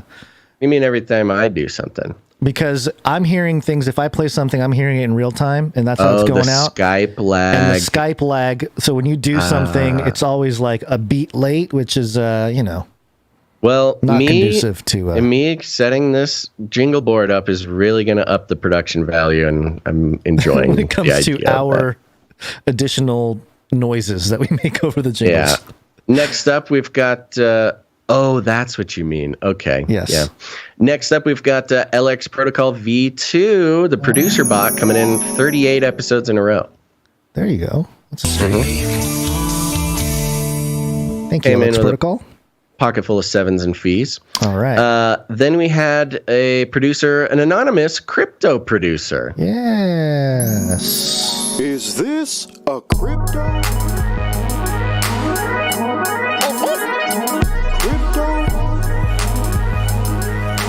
I look like I know what a crypto is. That's right. Came in for 34,203 Satoshis. Thank you very much. There you go. Somewhere around $7, I believe. We're bouncing. We're bouncing, but it's a bull trap. It's going back down to that 200 SMA. Oh, finance bro Gonz is having a ball. Next up, we've got one of the Streak sisters, Gail M, on a 127 episode streak. Woo! Oh, where's my... Oh, here it is. Okay, there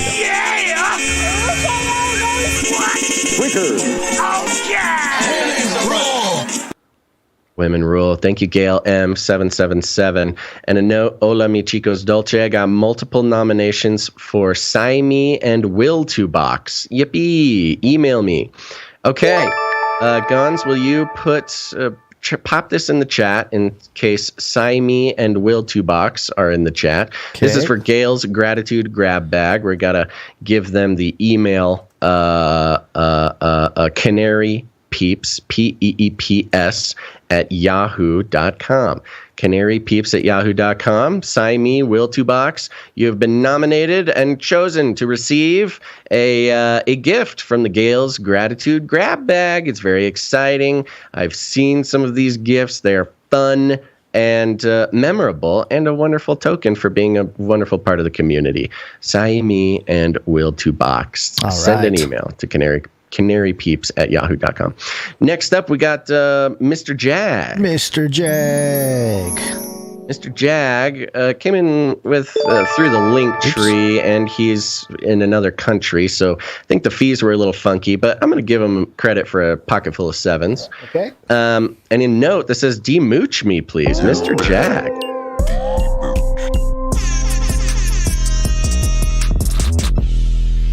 There we go, Mr. Jag, a wonderful, prolific artist for the show, but I guess this is his first financial producership, and he's demooched. You did it, Mr. Jag. Thank you, Mr. Jag. Appreciate it. Yeah, next up, we've got William F. coming in with a pocket full of sevens. Thank you, William F. And he reminded me that we have a daming in the wings, and I went looking around to see if we had ever gotten the name for this dame, and I could not find it. So I sent an email out. As soon as we get that name, we will do the dame, William F. But thank you for the reminder. We'll do the dame. He also says, "Love you guys. Keep doing what God put you on this earth to do." Thank you very much. Thank you. We will. Next up, we got Puddin22 with a pocket full of sevens. It's our cat producer. Cat producer, yes, our feline producer. Checking on the streaks. I don't think so. Thank you, Puddin22. Pocket full of sevens. Send a note. Greetings, Basil and Gonz. So glad you're both on the mend. Yes, me too. My human is going camping this weekend. This leaving me to my own devices and catting around like the dancing kitty on the WMD jingle. It is Wednesday, my dudes.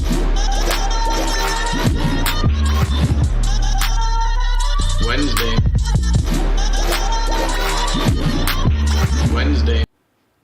Is there a dancing cat on the WMD jingle? Yes. Today, our GIF for today was Yay Wednesday with the dancing cat for those viewing the show. That's fun. You know, there's a lot. You don't pay attention to the things I do over here. No, there's a lot on the video. You always give me a hard time for not pressing buttons on time, but there's other buttons to be pressed. Yeah, you know, I'm over here doing a show, but I'm not always looking at the monitor, but I do like some of these touches you're doing. Blessings and meow, meow, meow, Puddin22. Thank you very much. And I believe that concludes our list of financial producers who came in the amount of $7.77, which entitles them to have a note read on the show. We got a few more to thank, and I will thank them now, starting with Jonathan F. on at least a 2-episode streak.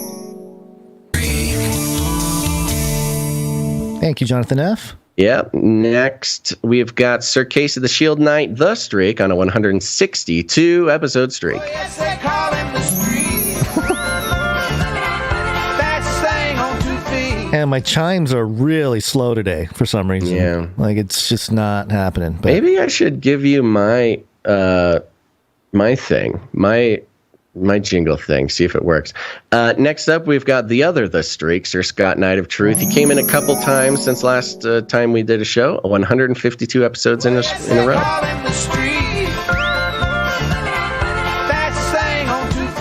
Best thing on 2 feet. Amen. Next up, we've got the other streak sister, Veronica D, on a 127-episode streak.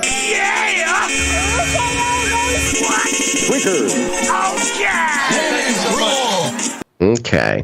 Next up, we got Jackie U on a 67-episode streak.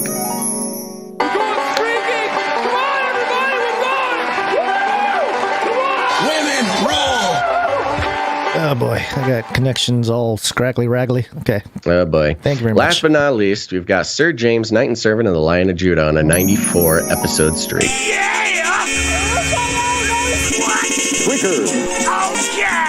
you so much. Thank you very much. You know, it's like when I don't come in here for a few days, it's like the hamsters get in here and start moving cables around and chewing on cables and stuff. Like all kinds of stuff out of place. But anyway, thank you very much to all the producers who came in. That's very much right. Appreciated. Thank you for your patronage.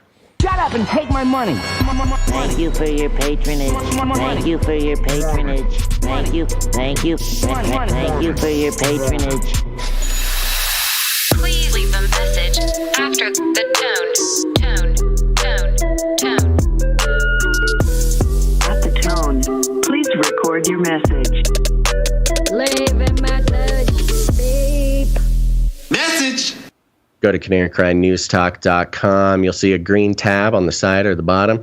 Click on that, and you can leave a message for us. You are giving us permission to play the message, but it's not guaranteed. Gonz, what do we got coming in? We got several messages today, but that's actually good content, so don't skip it if you're, typically skip it. Never skip. We don't want anybody to skip anything, but there's always content. The first one, we got actually a pair from Paulie Gambino. Whoa. Polly there he is. here. There he is. Listen, Friday's show, I saw in the chat this stuff about Pistis Sophia. If you guys know about it, it's Gnostic. Now, this is serious. New Christians are going to look at that and read that, and it's false. There are countless contradictions between Pistis Sophia and Matthew, Luke, John. It's a Christian heresy. It's not true Christian faith. Don't be deceived, people. You new Christians, don't be deceived by this stuff. Let me give you a scripture. 2 Peter 2:1. Just as there will be false teachers among you who will secretly bring in destructive heresies, even denying the master who brought them, bringing upon themselves swift destruction. Listen, whoever put that in the chat, you're being deceived. Look at it closely. Our God is an amazing God, all right? Look at the truth. Read your scripture.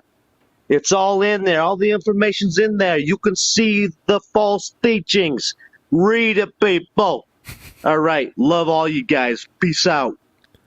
All right, so there's one. He sent us a second one here. Hey, Polly here. Sorry, Basil and Gonz. I know I did a thing on Pistis Sophia just 5 minutes ago. But I don't want to name the person because they might be a new Christian. They don't understand what's going on because this stuff is heresy. They might have a good heart and want to know Jesus Christ. But these false teachings are getting into our society, and I pray against it. I pray that the scales be lifted from their eyes, and they see the truth of the Scripture. Our God is powerful. The Holy Spirit, I just pray, gets in there and brings people to them that have the truth of the Word and can help them see what the truth is. We're in a war, people. A spiritual war. We don't see it. And the churches need to talk more about that stuff. All right? Let's stick together. Let's fight this. He's going to lose. The devil's going to lose. Bada bing, bada boom. Love y'all. There you go. Thank you very much, Okay, Paulie. wow, he's spitting knowledge. Thank you very much, Paulie. Yeah, and I didn't see anything in the chat about Pistis Sophia, but yeah, it's definitely some Gnostic stuff here. Yeah, so good job calling that stuff out there, Paulie. Thank you very much. All right, we got a report, a boots on the ground report. This is our CCR special Boots on the Ground report. Now, let's go live. All right, everybody. We are reporting for Canary Cry News Talk here at the East Austin Whole Foods location. We are here standing in front of the monolithic Costa Coffee, which has been covered on Canary Cry News Talk in the past. It is a big monstrosity, blasphemous robo coffee machine. And its mascot is this, I don't know, ethnically ambiguous man with blue hair and blue mustache. And we have ordered our free first drink using the app, and it is now in the queue. There is cups. They are being dispensed with a flippy arm, and there is cups. We have ordered, let's see, a 20-ounce 4-shot iced latte with almond milk because they did not have any whole or 2% milk. And it just smacked. It just smacked it shut. It got a cup lid, just smashed it. with the right amount of pressure, and now it has dispensed it into this other conveyor belt style flippy arm, where I imagine it will somehow dispense the drink to us. More to come. All right, more to come. This is part 2. So the flippy arm, it looks very spot-like the way the arm is positioned itself. So we have drink number 2 smack down on that lid. And so now SenJess must scan the pickup code so that this very comforting, homey-looking doggy door style door can open, and giving us our delicious robotic vanilla latte. So we're about to take our first drinks. Oh no! Of our wildly overpriced coffees that we got for free. Let's see. All right, here it is. Mine is very strong. Mediocre at best. I don't taste a lot of flavor, but then it's almond milk. Let's see. Try mine. Okay. Try mine. Okay, mine's iced. Yours is hot. Mediocre. I actually really like yours. That came out good. Oh no! Okay, so it doesn't. Wait, it's stealing my time. So it doesn't have the handcrafted taste that you would expect from a barista. But what can you expect? Flippy's doing his best. Yeah, what more work can I say? Back to you guys. I think there was one more here. Maybe that was the third one, but this was the third one that came in. We are now in the car, which is where you the true test of a coffee is how it tastes on the road. So what we're experiencing now is, how would you put it? It's They're mining our data. Well, there's that. So they ask you to give them a bunch of data like once you leave, and then so you have to give them a review, give them feedback on the coffee. And so what we sort of decided was it gets a strong 2.5 as far as the coffee goes. The experience is dystopic, so that obviously affects the score a little bit, and the fact that it's stealing our jobs. There's an element of it's okay, right? If I got this at a coffee shop, I would not be angry, and I would not be like really all that enthused, but I would be okay to say that I'd be happy. Yeah, it's drinkable. It's just not what you would hope for going into a craft beverage A service location. Now that's the thing. So it's dispensing real espresso from kind of bad beans. But anyways. There you go. Okay, there we go. We got boots on the ground, and this is what I'm talking about, folks. The robots, they're coming for our jobs, and they're coming for our joy. Thank you very much. Was this Cool Runnings Mon? Cool Runnings Mon. Sorry, I forgot to mention there was and Cool SenJess. Yes. Yeah. Thank you very much. See, this is that boots on the ground report we're talking about. We probably could smoosh it down into one, but you know what? We had to get the process, and there you go, folks. Rated mediocre, just like everything the robots do.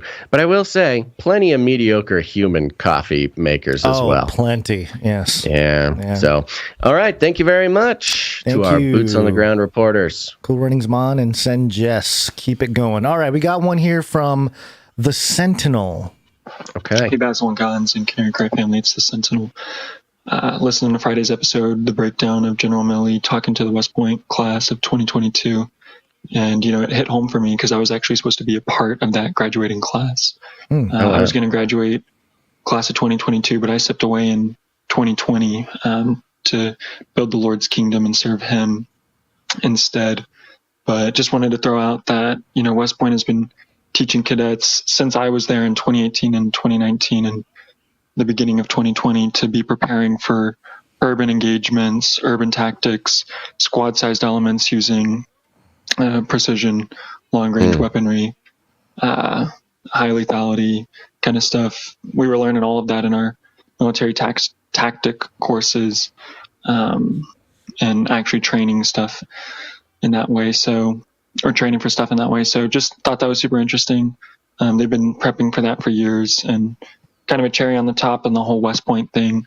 An order came down from the 3-star general one day, a couple months before COVID was even in the news, saying, hey, we need to all be prepared for online learning in case we ever were to be dispersed. And, boom, 4 months later, we're all sent home. So they definitely got a little bit going on there behind the scenes that they are not transparent with the cadets about. Love you guys. Thank you very much. There. Okay. Yeah, interesting. Very interesting, yeah. I did not know. The Sentinel was going to West Point. He stopped going to West Point in 2020, but had gotten the same training that Millie was talking about. And even they got the notice to get ready for online learning 4 months before COVID hit. That's pretty incredible. Yeah. It's not a surprise. Not quite a surprise. I'm sure a lot of people, that age range going through stuff, they're seeing it, but I don't know that they always have an outlet to help them understand it or help them process what's happening. But looks like the Sentinel's right on it there. But interesting. Thank you very much for that. And thank you for following the Lord's calling, because sometimes that's not easy when it comes to life decisions like that. So, all right. Indeed. Thank you, Sentinel. We got one from Jamie here. Hey, what's up, Basil and Gonz? My name is Jamie. I live out in the deep woods of Montana with my husband and my 3 kids. We're doing a little pseudo homesteading, off-grid type of living ever since the world went to pot. So that's been great. It's been about 2 years that we've been doing that. I got to know you guys through the Truth is Stranger Than Fiction in 2017, when I came into the solid understanding that the Earth is not a globe flying through infinite space. So I don't like to use the word flat earther because it's kind of a trigger for people, but I am indeed a level and stationary earther. So Will Goodman is the one that I was listening to, and he promoted you or gave a shout out to you guys or something. And so I just want to say I love you guys. I love what you're doing. I really appreciate it. Gonzo, I super love you, but Basil, you are my jam. And I love your sense of humor. I love your guys' banter back and forth. I love what you bring to the table, and I just don't miss an episode. So thanks, you guys. Yeah, thanks very much, Jamie. That was Jamie, right? That was Jamie, yes. All right. Well, so you're my jam too, Jamie. You guys are doing the off-grid thing. I love it. We had The Truth is Stranger Than Fiction on Canary Cry Radio, episode number 133. On September 11th of 2018. So maybe that was around the time. But also, possibly. Since you're the jam for Jamie, perhaps I am the peanut butter. Oh, yeah. Yeah. There you go. There you go. See, she didn't even realize, but now she knows. Can't have jam by itself. You need the peanut butter. That's true. Okay, thank you very much for that, Jamie. Appreciate it. And we got one more from Rochelle. Happy Wednesday. I caught Basil's bug, and I wasn't going to leave a message, but I was so inspired by both of you on Friday's show that I just have to strive to be upbeat. So here's a little bit of John 7 and 8 coming at you live. Can anything good come from Galilee? The scribes and Pharisees deny me. Didn't you read of this jubilee? But the leaders refuse to see. They catch a woman in adultery. All condemn her except for me. I write their sins in the dust. Only throw those stones if you're just. Come follow me. you won't get bored, for I am the light of the world. Leave behind your life of darkness. My word leads to soul success. Thank you very much, Rochelle. Always a good reset there for wonderful. us. Not the great reset, but the Lord's reset for the show. Yeah. Amen.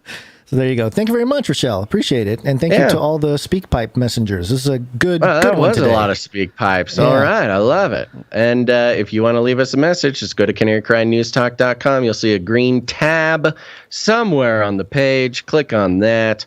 And another button will appear, and you know what to do. You know what to do. Remember, you're giving us permission to play it on the show, but it's not guaranteed. Mm-hmm. All right, we're going to wake up. I guess we're just going to not kick out YouTube and keep on keeping on.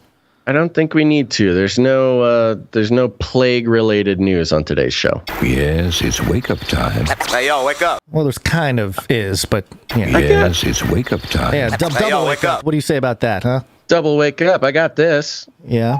We interrupt this broadcast to give you a brief update. By the end of this timely interruption, you will be thoroughly updated. Okay, this is just a quick little Pelosi update, Gonz. Yeah, you threw in a curveball there. Yeah, I forgot to send this over. It's a quick one, but still needs to be noted because usually something like this would not get reported. This is coming from NewYorkPost.com. It's all over the place, though. Nancy Pelosi's husband, Paul, 82, arrested for DUI. Oh, no. Oh, House man. Speaker. It's all those stock prices crashing, man. He's going off the rails. He's like, I'm losing it all. He's drinking. You'd think a guy like him would have a driver. Hello, at least get an Uber. No. These people, man, they you don't have like a Tesla. You don't want to hit that. I don't think autopilot Tesla button. Especially he's Come on 82. now. He should have a driver. But some of these guys, they can't let go of the power you get by holding a steering wheel and drinking vodka. What was he drinking? Probably wine, because they own a winery, and this happened in Napa. So, House Speaker Nancy Pelosi's husband was arrested in California this weekend and charged with drunk driving. Paul Pelosi, 82, was nabbed just before midnight in Napa County, California, and charged with one count of driving under the influence and another for driving with a blood alcohol content of 0.08 or higher, according to a sheriff's office online booking report. The California Democrat's husband was booked at around 4:13 a.m. Sunday. Ooh, long night, buddy. Sunday, and released a few hours later at 7:26 a.m. The online records show Pelosi's bail had been set at $5,000 on the two misdemeanors. That's could they afford it? Could they afford it? It's just some change in the little compartment there in the car. $5,000 right. The that was the emergency money in the glove compartment. You mean? His arrest was first reported by TMZ on Sunday. More details surrounding the incident were not immediately available, and it's unclear if Pelosi was driving alone when he was arrested. The Napa, California Police Department told the Post it was not involved in the arrest. The Napa County Sheriff's Office did not immediately return a request for comment. Drew Hamill, spokesperson for Speaker Nancy Pelosi, said that, quote, the Speaker will not be commenting on this private matter, which occurred while she was on the East Coast. I had nothing to do with it. The Congresswoman was in Providence, Rhode Island, Sunday to give the commencement speech at Brown University mere hours after her husband's arrest. Hours? Oh, I guess with the time change and everything. Okay. Quote, graduates, you are our hope, she told students. And this is what I love about this. It could have ended the article about he got a DUI that he's in wine country. They own the most profitable winery in the state or whatever. That winery made them one of the richest families in the state. But no, here's what she was doing. She was saying, graduates, you are our hope, she told the students. Quote, we know this. Hope is the most powerful weapon against threats against democracy. Huh, okay. We should have hope because we believe in America. While giving her speech, one person yelled, quote, we need gun control. and another shouted, quote, "criminal" at her, according to the Boston Globe. Wow, wide range of audience there. That's eclectic group. Paul and Nancy Brown Pelosi University. have been married since 1963. Okay. He founded and ran the financial leasing services, a successful venture capital company, and the two amassed an estimated personal fortune of more than $110 million by 2018, according to Open Secrets, a nonprofit that tracks money and politics. The couple has 5 children and split their time between San Francisco, part of which Nancy Pelosi represents in Congress, and Washington, D.C. Paul Pelosi keeps a relatively low profile, but has been in the news in the past year for his stock trades. Oopsies. In March, he bought $2.2 million in Tesla stock, as some in Congress proposed banning lawmakers and their spouses from stock trading. Critics on both sides of the aisle think trades like Pelosi's present a conflict of interest, given that Pelosi and other lawmakers have access to sensitive information and are responsible for enacting laws regulating business. So, and this is the funny part. This is kind of why I wanted to bring this, is not because he got a DUI. People make bad choices. It's unfortunate. And as long as nobody got hurt or whatever, then it's just another rich guy getting a DUI, really. But the fact that the media gets to use it as an opportunity, and that's why it's really embarrassing. Not because he got the DUI, but it's embarrassing because, oh, you mean rich guy got DUI? Oh, $5,000 bail. Oh, wait. Oh, this is the guy who's involved in like insider trading and is using his wife's position to sort of vampirically leech wealth from the rest of the country. Oh, yeah. Oh, it's the skeletons are coming out, Basil. Did you hear about this one here? This is dailymail.co.uk exclusive. Pelosi's multi-millionaire husband, Paul, killed his 19-year-old brother when he lost control and flipped his sports car in early morning joyride when he was 16 years old, 65 years before this weekend's arrest for drunk driving crash. Oh, so this DUI kind of opens up the conversation for all sorts of skeletons. Skeletons in the closet. Oh, wow. He was 16 and was in a car crash with his brother. Killed his older brother. That is horrible. That's in horrific. the early morning. Yeah, I know. I wonder if the DUI, if there was some alcohol involved in that as well. That is a horrible story. But is Nancy? We asked each other this question earlier. Is Nancy up for re-election in this midterm? Oh, we didn't check. I guess that's a pretty easy one to check here. I'll check it out. Okay. While we do that, what do you think? Should we keep moving? Let's just keep moving because this was a curveball, and I'm really limited on time today. And I know we're let's keep moving. Trying let's to be go. sensitive on time, but right. We got a bunch of gun control stuff. You want to get into some of that? Yeah. Gun violence is an epidemic. Are you proposing taking away their guns? Yes. Enough prayers. Time for some action. You want to take everyone's guns away. Bingo. Enough prayers. Time for some action. We're going to take your AR-15. We're not going to give up. We'll find you. Find you. Yeah, it looks like she is up for re-election this year.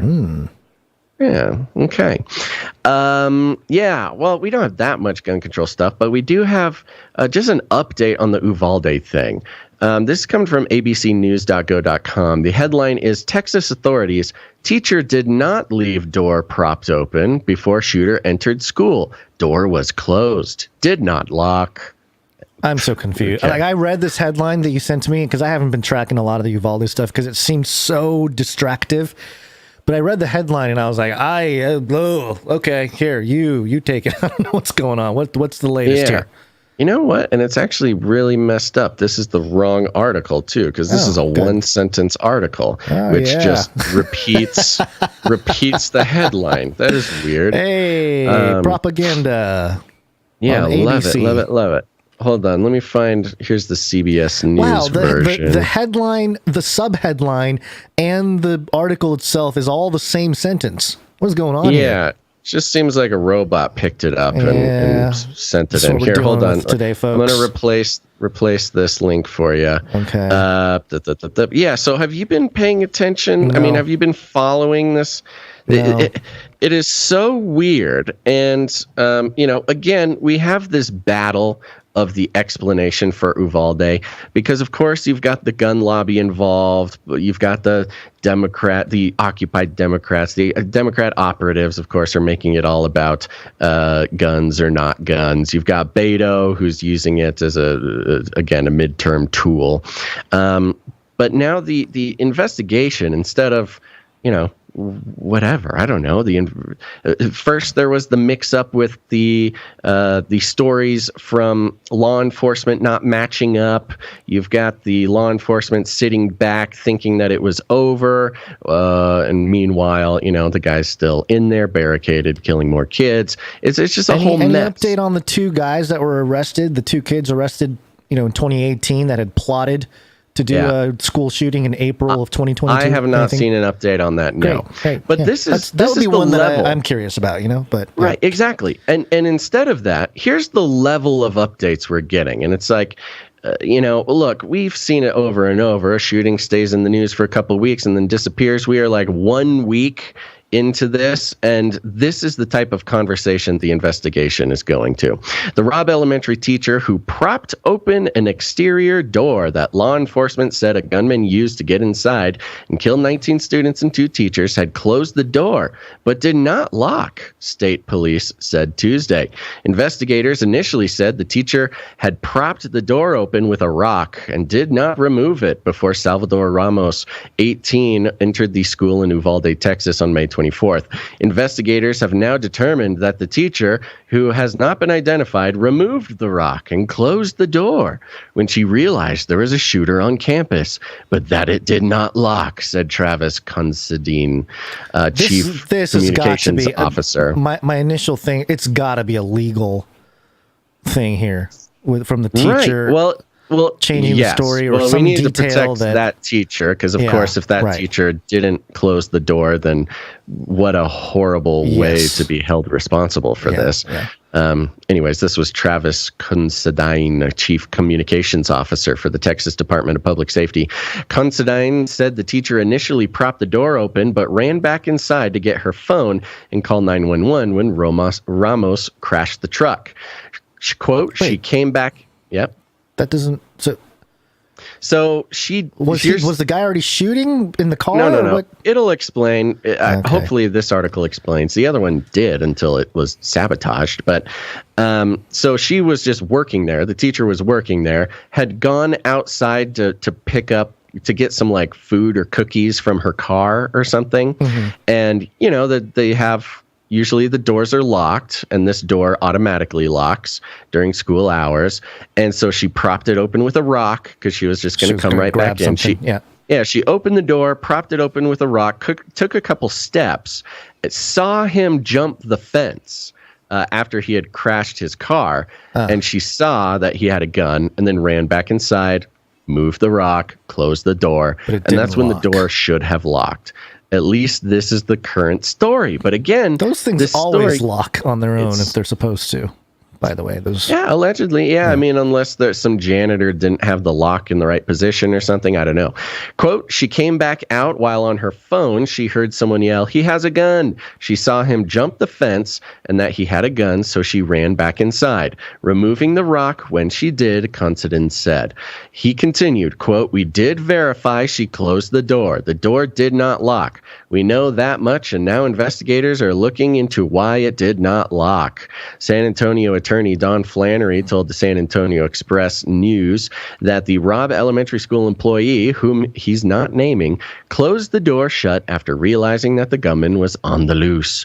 Quote, she saw the wreck. Flannery told the newspaper, quote, she ran back inside to get her phone to report the accident. She came back out while on the phone with 911. The men at the funeral home yelled, "He has a gun." She saw him jump the fence and he had a gun, so she ran back inside. Quote, she kicked the rock away, and when she went back in, she remembers pulling the door closed while telling 911 that he was shooting. She thought the door would lock because the door is always supposed to lock. The Texas Department of Public Safety also said Tuesday that Uvalde Police Chief Pete Arredondo had provided an initial interview, but has, quote, not responded to a request for follow-up interview with the Texas Rangers. That was made 2 days ago. Arredondo was elected to the Uvalde City Council on May 7th and was sworn in Tuesday, quote, out of respect for the families who buried their children today and who are planning to bury their children in the next few days, no ceremony was held, Uvalde Mayor Don McLaughlin said in a statement. Following reports that Arredondo would not be sworn in, McLaughlin said in a statement on Monday, quote, there is nothing in the city charter, election code, or Texas Constitution that prohibits him from taking the oath of office. To our knowledge, we are currently not aware of any investigation of Mr. Arredondo. Okay.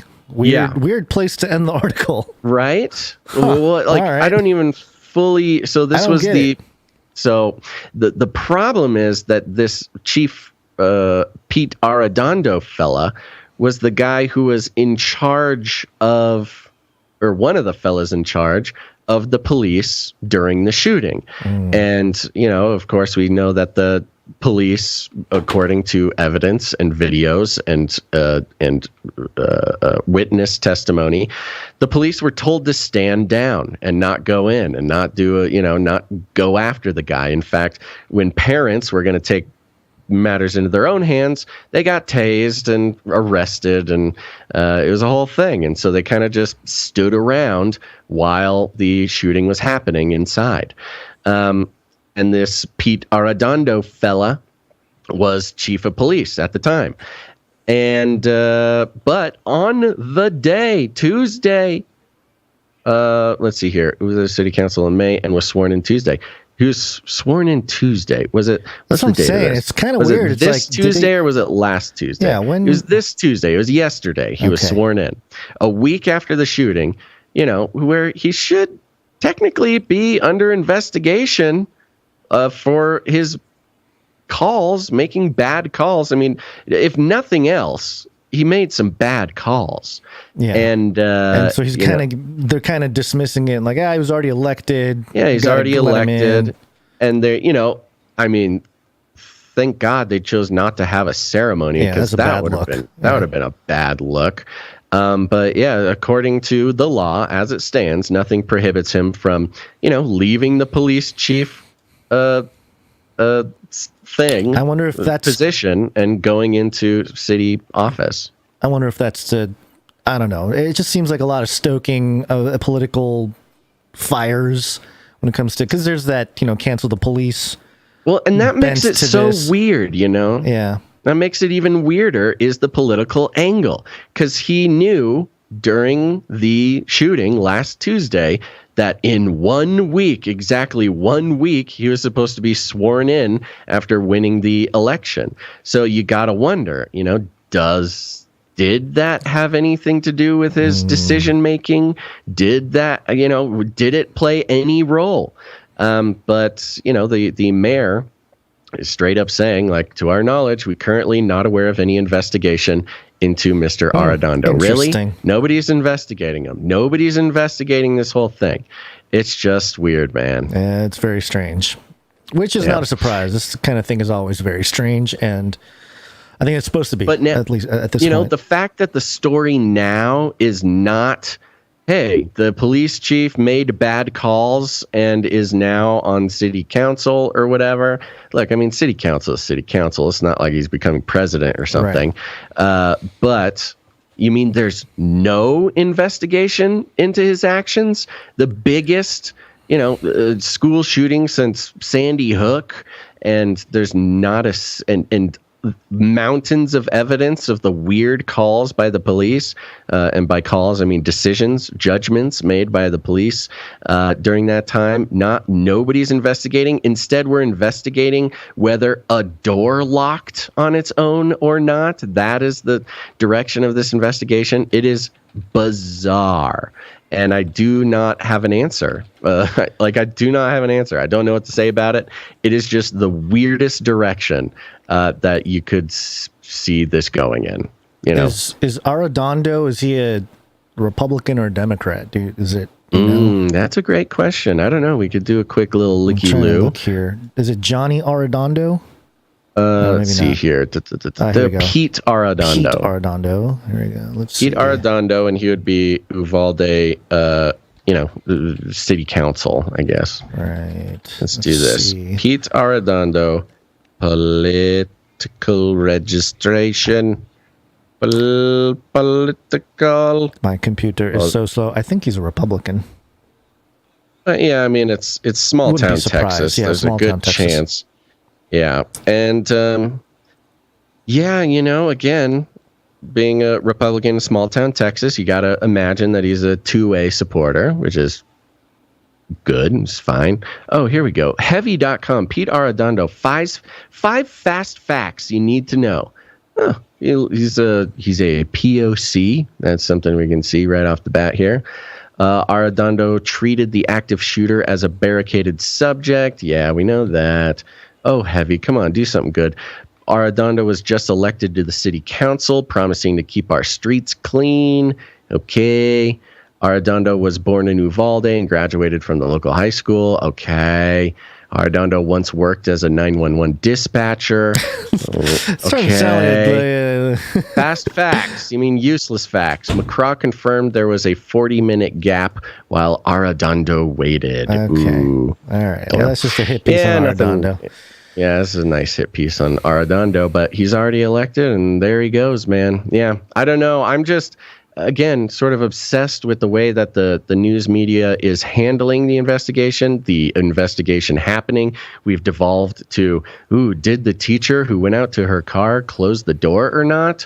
Okay. Man, when I scour the social medias and see people's sentiment on this topic, yeah, the only solution, and I keep saying this, the only solution, like actual tangible solution, is a ratcheted up surveillance apparatus, whether it be at the school level, the gun level, doesn't matter. Like any level of surveillance will appease the masses for stopping gun issues or whatever. That's why I'm wondering.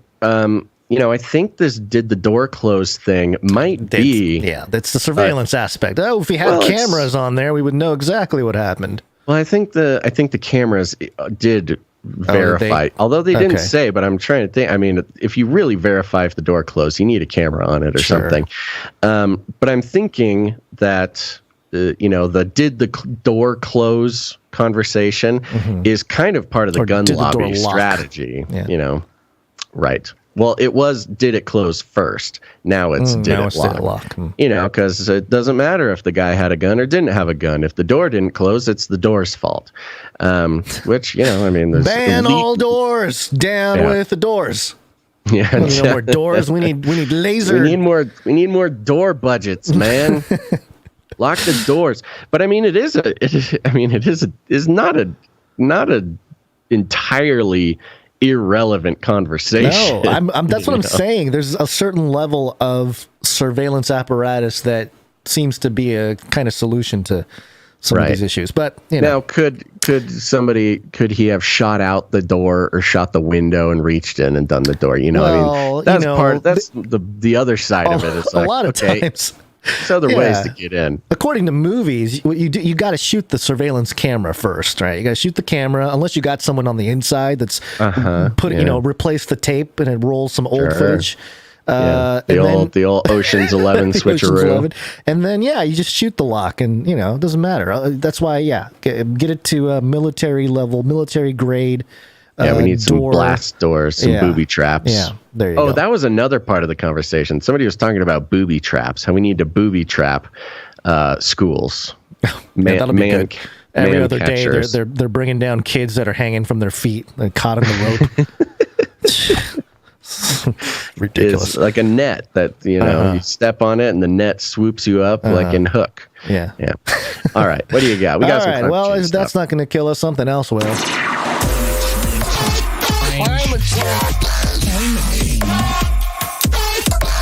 Climate change. Newsweek.com headline: How climate change could release world-ending super bacteria. No, nothing. Doesn't. No. Scare you? Sounds good, man. Yeah, I mean, climate change is going to kill us in all sorts of ways. Of course, it's releasing super plague Well, this is in reference to the story from Antarctica. This is how Newsweek decided to headline this. So we actually covered this already, but I thought it was interesting to revisit it a little bit from the Newsweek angle here. And we'll read a little bit, and then I'll kind of go on a rant. Strains of a superpower bacteria that could cause the world's next deadly pandemic have been discovered by scientists in Antarctica. What did we say, Basil? We said they're going to do this, and there they are. They're literally laying out the agenda now for the next deadly pandemic being discovered in Antarctica. We couldn't make it up, man. This is just ridiculous. Researchers found... think we are making it up. I know. Think or when we we're do in our on it or Antarctica, when we do our Antarctica things that we're just messing around. We're having fun. Yeah. But very few of our Antarctica points and or predictions have not come true. Yeah, we were laughing, but we're also sweating. You can't tell the sweat coming off our palms. Researchers found that the bacteria have a built-in resistance to antibiotics that could make current treatments useless. Oh no! The Chilean researchers made the discovery during research into how climate change could affect the spread of bacteria that has been frozen ice for thousands of years. And that's the other theme that we keep seeing over and over again recently. Oh, we want to... a Harvard professor says he wants to retrieve alien technology from the middle of the Pacific Ocean. Oh, we're going to release superpower bacteria. It's going to cause the next pandemic. And, just to keep on with the theme here, the other story to go along with this is from Times of Israel. And the headline here, U.S. scientists to open crystals that may hold 830 million year old living organisms. Okay. Yeah. That is old. Yeah, super old, man. That's an old dude. So we got the bacteria, we got old organisms coming back to life. What are they doing? Crystals. American scientists plan to crack open a salt crystal with liquid inside that may contain still living microorganisms from 830 million years ago in research that could provide insight into life on other planets and or release some sort of mummy's curse to kill all life.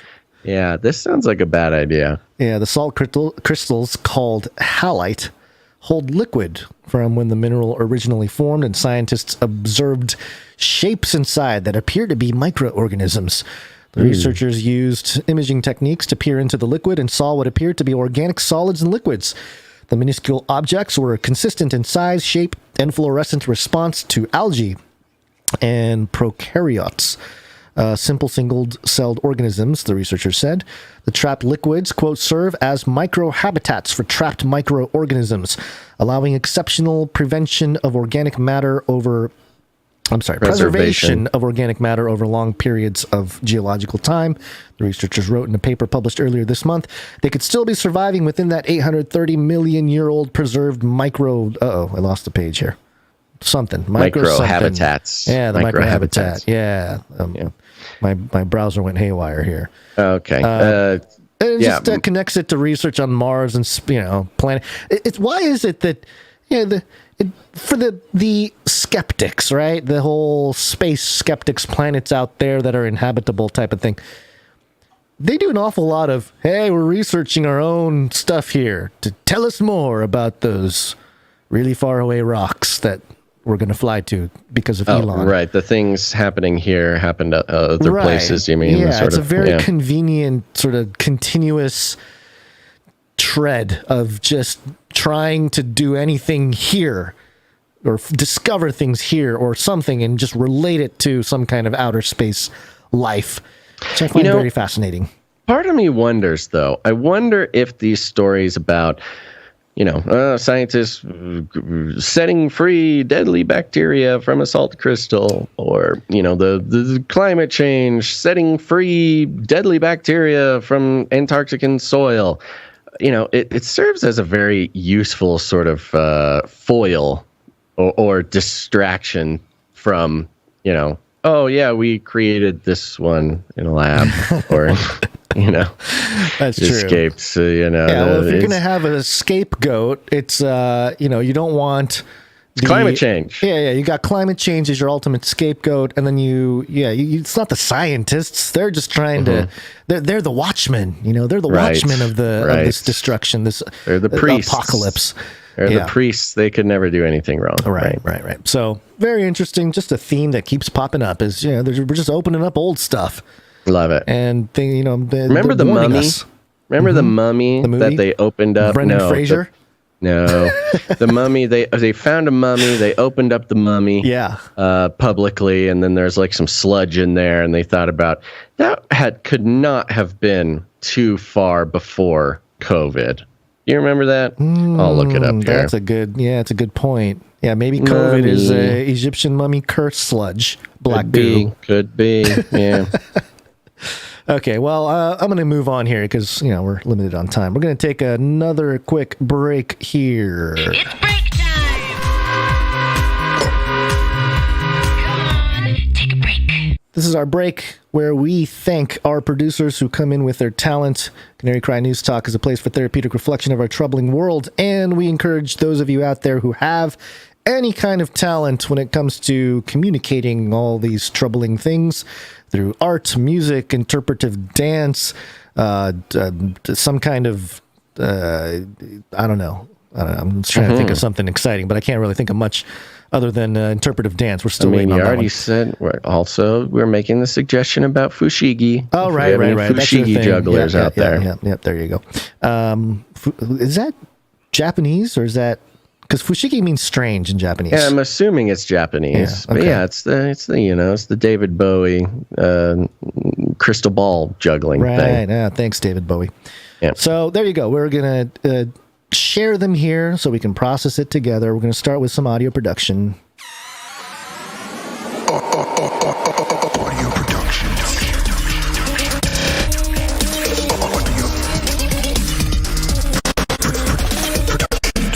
We start off with a piece from, a note and a piece from Psalm 40. In this darkened world, he can help you see. Just listen to Psalm 40. Yeah, so there's the jingle for Psalm 40 as a note here. Peace be with you all. Not sure if you're doing a Monday show. We're not. We're catching up on a lot of stuff here. But I hope this finds you in good health either way. A brother of ours, estimating 1, who I assume also discovered 3, requested I do a song of Moses from Exodus 15. I think it flows perfectly after the story of... Hang on 1 second. I'm in the middle of reading something. Hold on, honey. I think that it flows perfectly after the story of the seals and the 4 horsemen. So here it is. The Lord has triumphed gloriously. Fun fact, in the verse that says he has thrown Pharaoh into the sea and his chosen officers have gone down with him, the Hebrew term for his chosen officers can be translated to his chosen part, or more specifically, his chosen third. So God has thrown the adversary into chaos, and his chosen 1/3 have gone down with him. Fits perfectly with Revelation, in my opinion. God bless. Thank you very much, Psalm 40.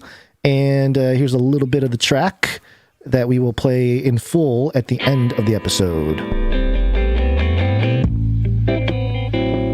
Ooh.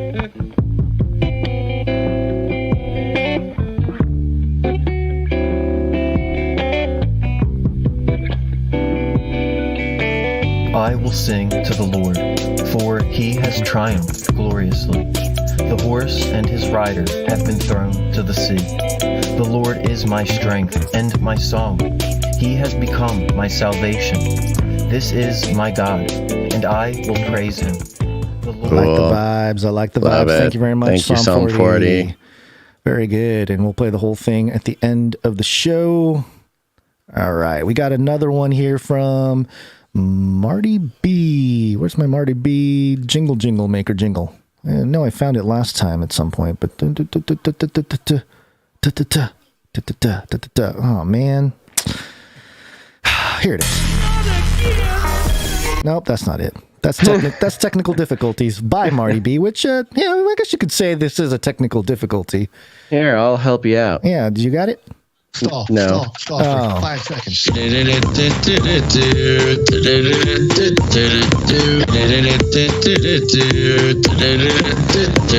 you go.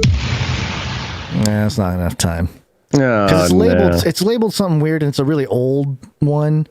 Let me see here. Let's see. Give me one second. We got to do a whole day. We need to do some spring cleaning for labeling of these jingles. Yeah, Folks, it's a when complete I'm disaster. over here trying to build my jingle board and I'm looking through Gonz's files, and the naming of these files it's like he's got some sort of system because he thinks that, those, like in a Nicolas Cage National Treasure movie where he's picking up the work of like some old timer and he's having to decode the old timer's notebook because he put everything in some sort of ancient script so that the CIA can't read his research. That is what it's like trying to go through Gonz's files.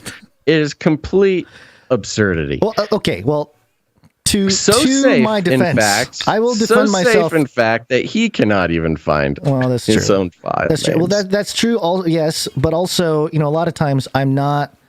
I just take whatever is given to me the way it's labeled, and then I just Gonz, So I don't need an explanation. I'm taking up time so you can find the thing. There's no way I'm going to find it right now. Oh my gosh! Yeah, it's not going to happen. All right, thanks, Marty B. Marty B has a note here. I tried to clarify it as much as possible. The F was hard to make clear. I may scrap it and rework it. Would you play I Want to Be Vaccinated Ramon Stout the end of the show? Thanks, Marty B. Yep, we'll do that, Marty B. Hold on, let me see here. What was the file you sent with this? Oh my gosh. It's the Jonathan F file. What? No, this is actually a Marty B thing. We Gonzo, already played Jonathan F. I know. No, we haven't. You're losing your mind, man. This is the Jonathan F. Oh, it's the Jonathan F file. From Okay, yes, Marty. yes. All right, yeah. He made the F louder. That's right. Okay, here we go. That makes more sense. 18-year-old gunman shot and killed 19. That's not it. All right. Well, this look, is complete disaster. Yeah, well, in the time that it's taken you to do this, I've almost got it loaded up on mine, so we can just do that. In fact, I got Jonathan I'm going F's to play file this here. to take the time. You get to listen to this again. Stall for 5 seconds. Here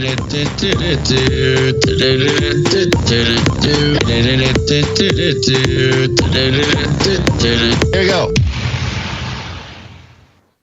And Why you do it? It is. Jonathan F. There we go. It's Jonathan F's bumper because he's earned it. Thank you very much, Jonathan F. And along those same lines, we have a jingle from Jonathan F. Jonathan F. What? That doesn't make sense. We've got a jingle from Jonathan F. So the Jonathan F jingle is the same jingle that Marty B made the jingle for Jonathan F? I'm not sure where the confusion is coming from. Marty B made a bumper for Jonathan F. Yes. For when Jonathan F has a jingle. Yeah, that's what you played, right? That's what I played. Uh-huh. And now I played the Jonathan F bumper because Jonathan F has a thing for us to listen to. Okay. And he has a note. Do you have Jonathan F's loaded up, or do I need to do that one? I have two of them. No, I got. Well, you know what it is? I know what happened. The Jonathan F jingle was not labeled Marty B. Like Marty B. So on my, it's probably my bad, but it's wonderful. I have multiple I get it. Jonathan F files, and I don't know which one's the actual jingle and which one's great. The file that was sent to me. Let's play one. Let's keep things moving. Let's play it. Gunman shot and killed 19 students. This is fine. Fierce fighting continues to rage around the besieged industrial city of Severodonetsk. Russian artillery attacks this week have killed at least 6 civilians. I'm okay with the events that are unfolding currently. In Davos, Switzerland, climate activists on the sidelines of the World Economic Forum are demanding world leaders act urgently on the climate. Things are going to be okay. Things are going to be okay. And the note from Jonathan F. said, "Hello, just today, Sir Salmons and I were speaking about how grotesque some of the comments and opinions behind news headlines have been lately. Thus, this piece was inspired by the 'This is fine' meme. Yes, it is grotesque, the way that they will flippantly report on some things that are, I mean, it just truly is insulting, the way that they think people want to hear about it. Now, we also had another one come in from Jonathan F. with a note here that says, sampled from the proposed gun freeze Trudeau implemented. Okay, we got a gun for. Okay, here we go, and it goes like this. What this means is that it will no longer be possible to buy, sell, transfer, or import without the mark of the right hand or of the forehead. Woo!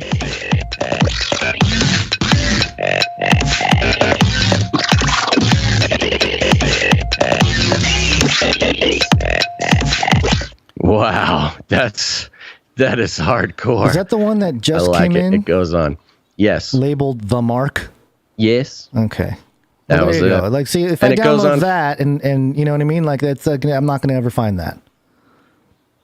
I know. You know? You just got to rename it immediately. I know, and I've tried to be very consistent with name and episode number and date. So you should see episode number. Yeah, every file should have name. This episode is not number. for now. Well, I'm just it doesn't. telling you. None of this stuff you send me has anything that you're talking about. Okay, well, I So don't know. we'll do this later. This right. doesn't need to be done now. Okay. Thank you, Jonathan F, and thank you, Marty B, and thank you, Psalm 40, for creating beautiful music and sort of robot sounds for us to enjoy. We'll play some of these things at the end of the show. Yep. All right, let's do some art. One art, please. And we'll start with Dame Allie of the Skillet Nation. One art, please. Another one from Allie now. Here it is. Imagine a world where most participants have souls. And Dame Allie responded to the article about Vitalik Buterin and his plans for soul-bound crypto, the untradeable crypto that is, part of our identity. Yeah. And it's just a note here. I guess it's a haiku. Okay, so let's do the haiku here. And it is titled Dreams of a Decentralized Society. A Dame Ebony Blaze haiku. Give me my water. Where's my water? There it is. Soul-bound tokens, dude. Vitalik Buterin asks, what is your soul worth? We've got this beautiful headshot of Vitalik here. And if you've never seen Vitalik, he's like some sort of Pixar character. He is an alien human hybrid. Like if there ever was one, Vitalik is it right there. Yeah, he's got an interesting face. He's got a big, sort of bulbous head, but sort of pleasantly so. And these sort of sunken cheeks and cheekbones that could cut through butter. And incredible for the bulbousness of the head, the squareness of the jaw is it's almost like some sort of off-world genetics factory took some pieces of human that were laying around and constructed this mask for this lizard man. Thank you very much, Dame Allie. Wonderfully Dame done. Allie. Of course, we got the lizard eyes in there. Yeah, as always. Yeah, there's a lot of fun music videos and stuff with Vitalik dancing, and interesting fella. All right, there you go. Thank you very much from Dame Allie and Ebony Blaze. Let's see. What is it? Dame Ebony Blaze. Yeah, I apologize. Dame Ebony Blaze. All right, next up we have Sir Dove, Knight of Respeltia. One art, please, from Dove. And we got multiple pieces and a couple different notes here. This is from Monday. He says, peace. For this week's Bible artwork, I did an illustration for the Song of Moses to go with Psalm 40's new Exodus 15 track. And let me get that, pull that up in the screen here. Yep. You want to chat about it for a minute before we Yeah, move sure. on with the note It's sort of a funny underwater scene with the Egyptian army marching and running, and you've got chariots being pulled by the shirtless Egyptians whipping them, and you've got a hawk or some bird on a pedestal that I'm assuming was used in the Egyptian army. But they're all underwater. They've got little breath bubbles bubbling up there. And in the background is in sort of an old English font, you've got some scripture. The Lord is a man of war. The Lord is his name. Pharaoh's chariots and his hosts hath he cast into the, and then it's sort of obscured. His chosen captains also are drowned in the Red Sea. The depths have covered them. They sank into the bottom as a stone. Mm-hmm. Yeah, so there you go. And then we also have from Matthew 7, and this one is from Matthew 7:13. Enter ye in at the straight gate, for wide is the gate and broad is the way that leadeth to destruction, and many there be that go thereat. And this one's kind of funny if we got any old deadheads in the crowd here. It's kind of done in the style of the dancing bears, except for it's people, human beings, naked, nude human beings, all in different colors, marching down a checkered sort of pathway leading into a tongue. Yes, tongue, big scary mouth with big spooky eyes gobbling them up. Yes, it looks... Sorry, deadheads. Very, very colorful. Very colorful. Yeah. So thank you for that from Dove for Monday. He also has one for today. Of course, it's Wednesday, my dudes. It says, peace. For this week's NWO Fantasy League update, we get to take a sneak peek inside the 2022 Scouting Combine. Let's see, where did I put that one here? Yeah, this is awesome. So, again, in the style, Sir Dove, I need to send you some things. We got a webpage I want you to look at. In the style of the NFL draft, of course, we've got Klaus Schwab, and he's looking as turtley as ever. And I've watched a couple drafts just because I've been in the same household as somebody else watching them. But I do know that there is this setup where they make these athletes do stunts. It's the combine. It's called the combine. Yeah, they measure. I get that by context. Yeah. Yes, I got the context clues. And we've got the logo up there, NWO Fantasy League Scouting Combine 2022. And old Turtley Klaus there, in all of his sort of pudgy glory, is just sending it so hard on the 40-meter dash. He's got sweat flying off of him. He's got his arms.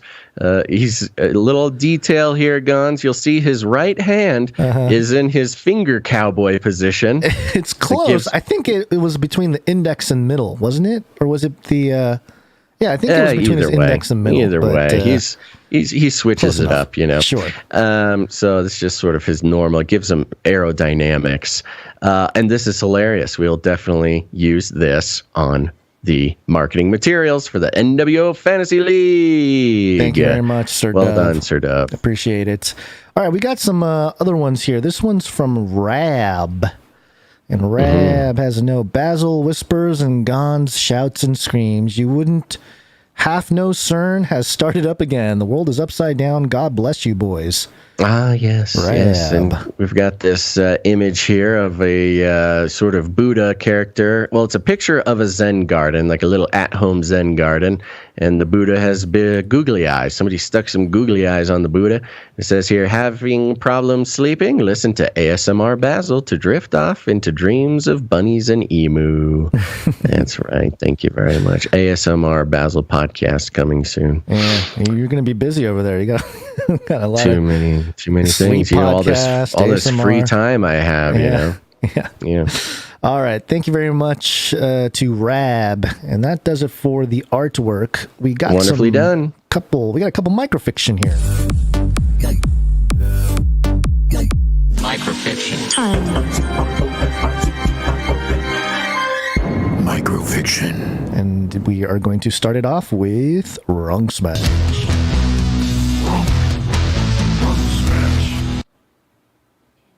Fire. Come on. Fire. Man. When will you NFT listen? Yowls Monty. The old lady was basking in the light of Big Mouse and his demon wrangler. Frustrated Basil continues picking up, but stops as he sees pecked into the drywall. 3 overlapping circles crossed out.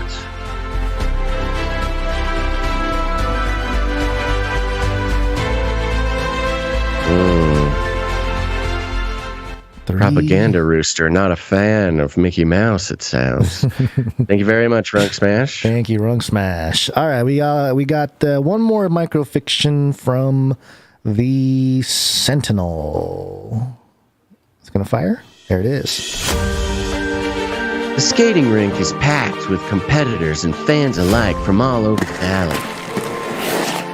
Basil looks around as he laces his angelic skates. One team wears blue, another gray. One team distinguishes themselves with biker vests, and another team of all ladies wears hats.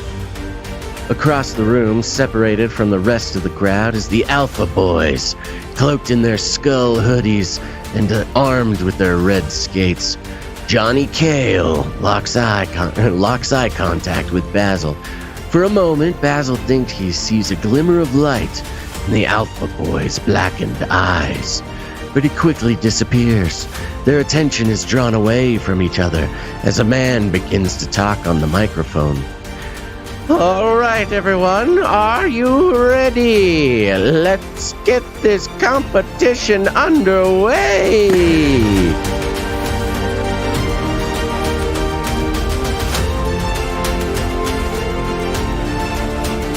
It begins. Sentinel doing a magnificent job of keeping the tension alive while we wait for this competition to begin. Thank you very much, the Sentinel. Thank you, the Sentinel. That does it for all of the people coming in with their talent. Thank you very much. We really appreciate That's it. Right. And if you are a talented person out there, if you're someone who wants to produce the show, but doing it with your time or your treasure is not in the cards for you, if you're an artist or a musician or whatever you do, an interpretive dancer or a fushigi artist, whatever you do, make something for the show, send it on in to CanaryCry.Radio@gmail.com, and we'll be happy to feature it on the show. It's a big part of creating and maintaining the culture around here. We love our artists in every shape and fashion that they arrive. And once again, email your work to CanaryCry.Radio@gmail.com. We are way past my limit. Yeah. What do you want to do?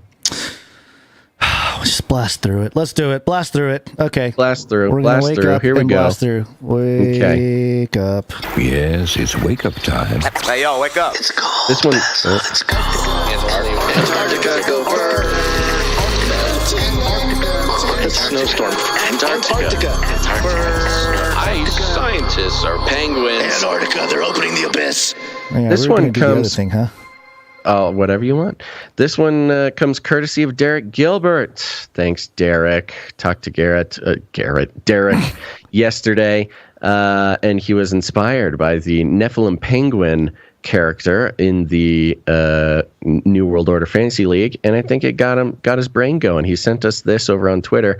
It's an academia.edu PDF, and it's titled Penguin or Great Auk, a newly unveiled carving of a seabird found at Göbekli Tepe, opens the debate over the geographical origins of its power elite. Whoa. Reported by Andrew Collins, a historical writer and author of the book Göbekli Tepe, Genesis of the Gods. Mm-hmm.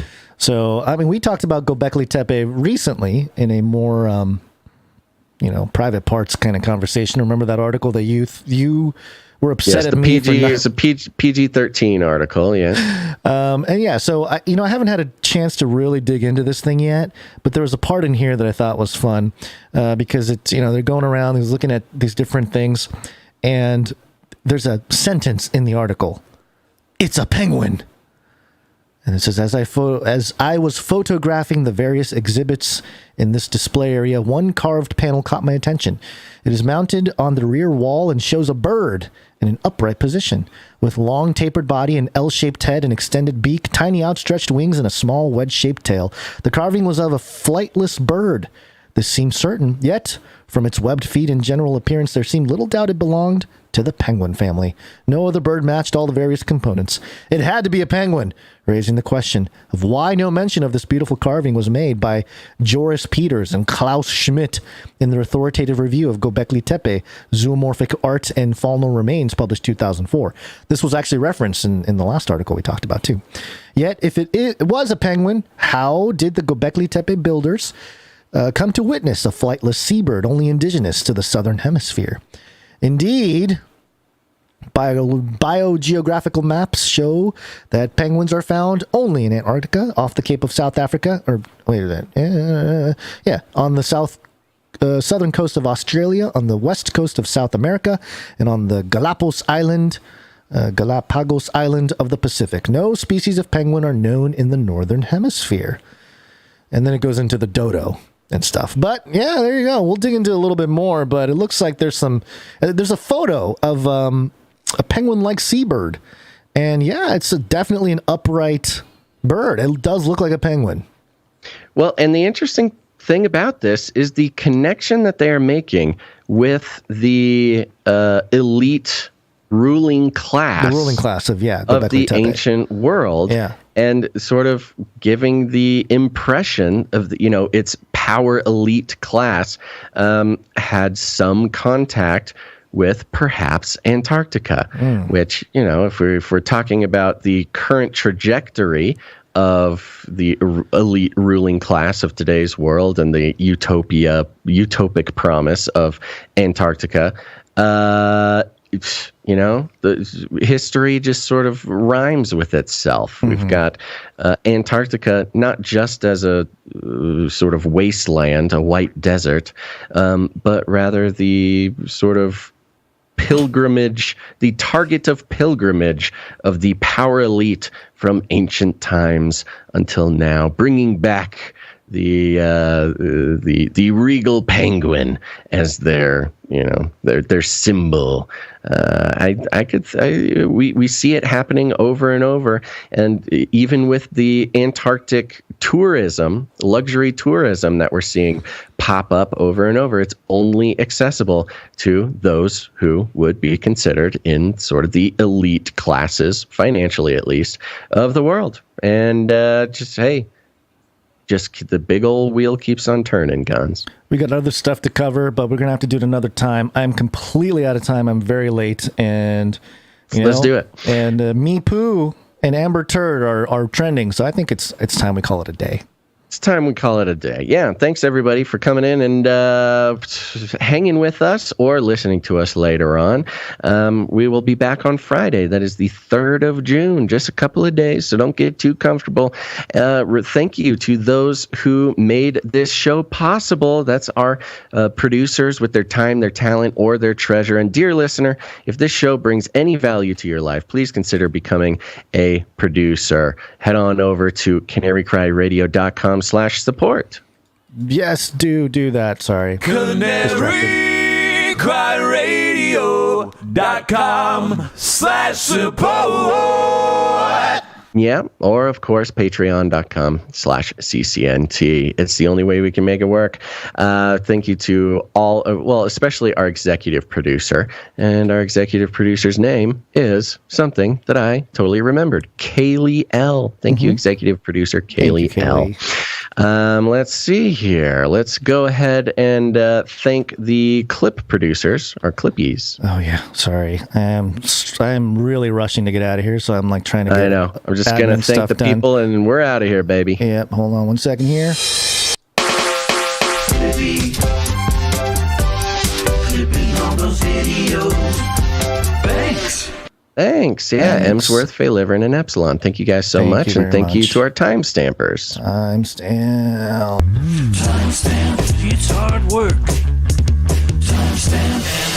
That's right. Let's see. Our last show was on Friday. Thank you to Christine C. For our time stamping from Friday's show. We're going to skip social media. We're going to skip all sorts of stuff. Please share the show. Share it out with your friends, your family, whatever. And it's it's the most legit way that people can find the show. Yes. We'll spend more time with the meetups, and because there's a report from the. We got a meetup report and stuff. Yeah, we'll do that. Can we spend more time on Friday? Because we're kind of, or at least I am definitely struggling. You're fine. Here. Let's get out of here. Yeah. So there you go. We're going to check in with meetups and everything. Friday, we do need some ratings and reviews by Friday. So if you can do that, that would help us out a lot. You know the reward if we do. But Gonz, if you just want to hit that uncle thing real quick. Ugly, horrible person. You must leave review on iTunes. And if you do not, you are ugly, horrible person. You bring shame to family.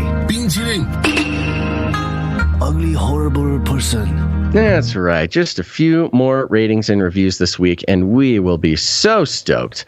Other than that, there you go. That's all of it, folks. We're going to get on out of here. But remember, sharing the show, we like to call it rattling cages. If you need any more instructions, here's what you do. You walk right up to him, you grab him by the cage, and then you shake it.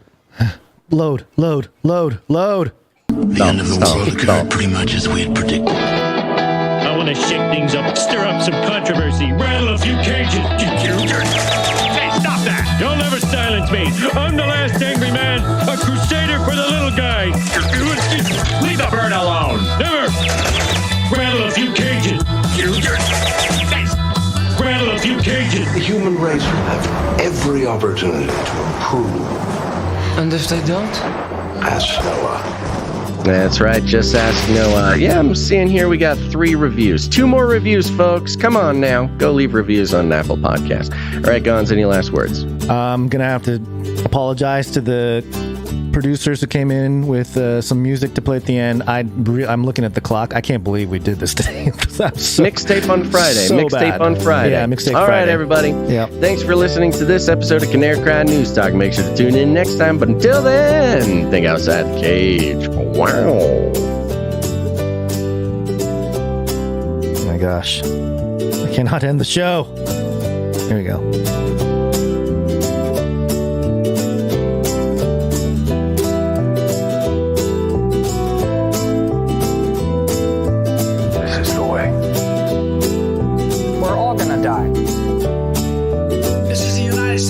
For God's sake.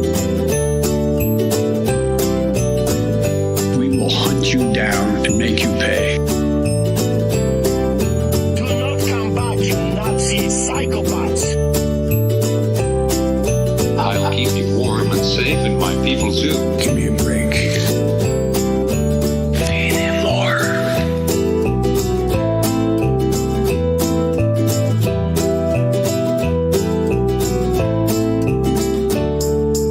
Remember, reality is an illusion. The universe is a hologram. Buy gold. Buy. CanaryCry.Radio.com/support.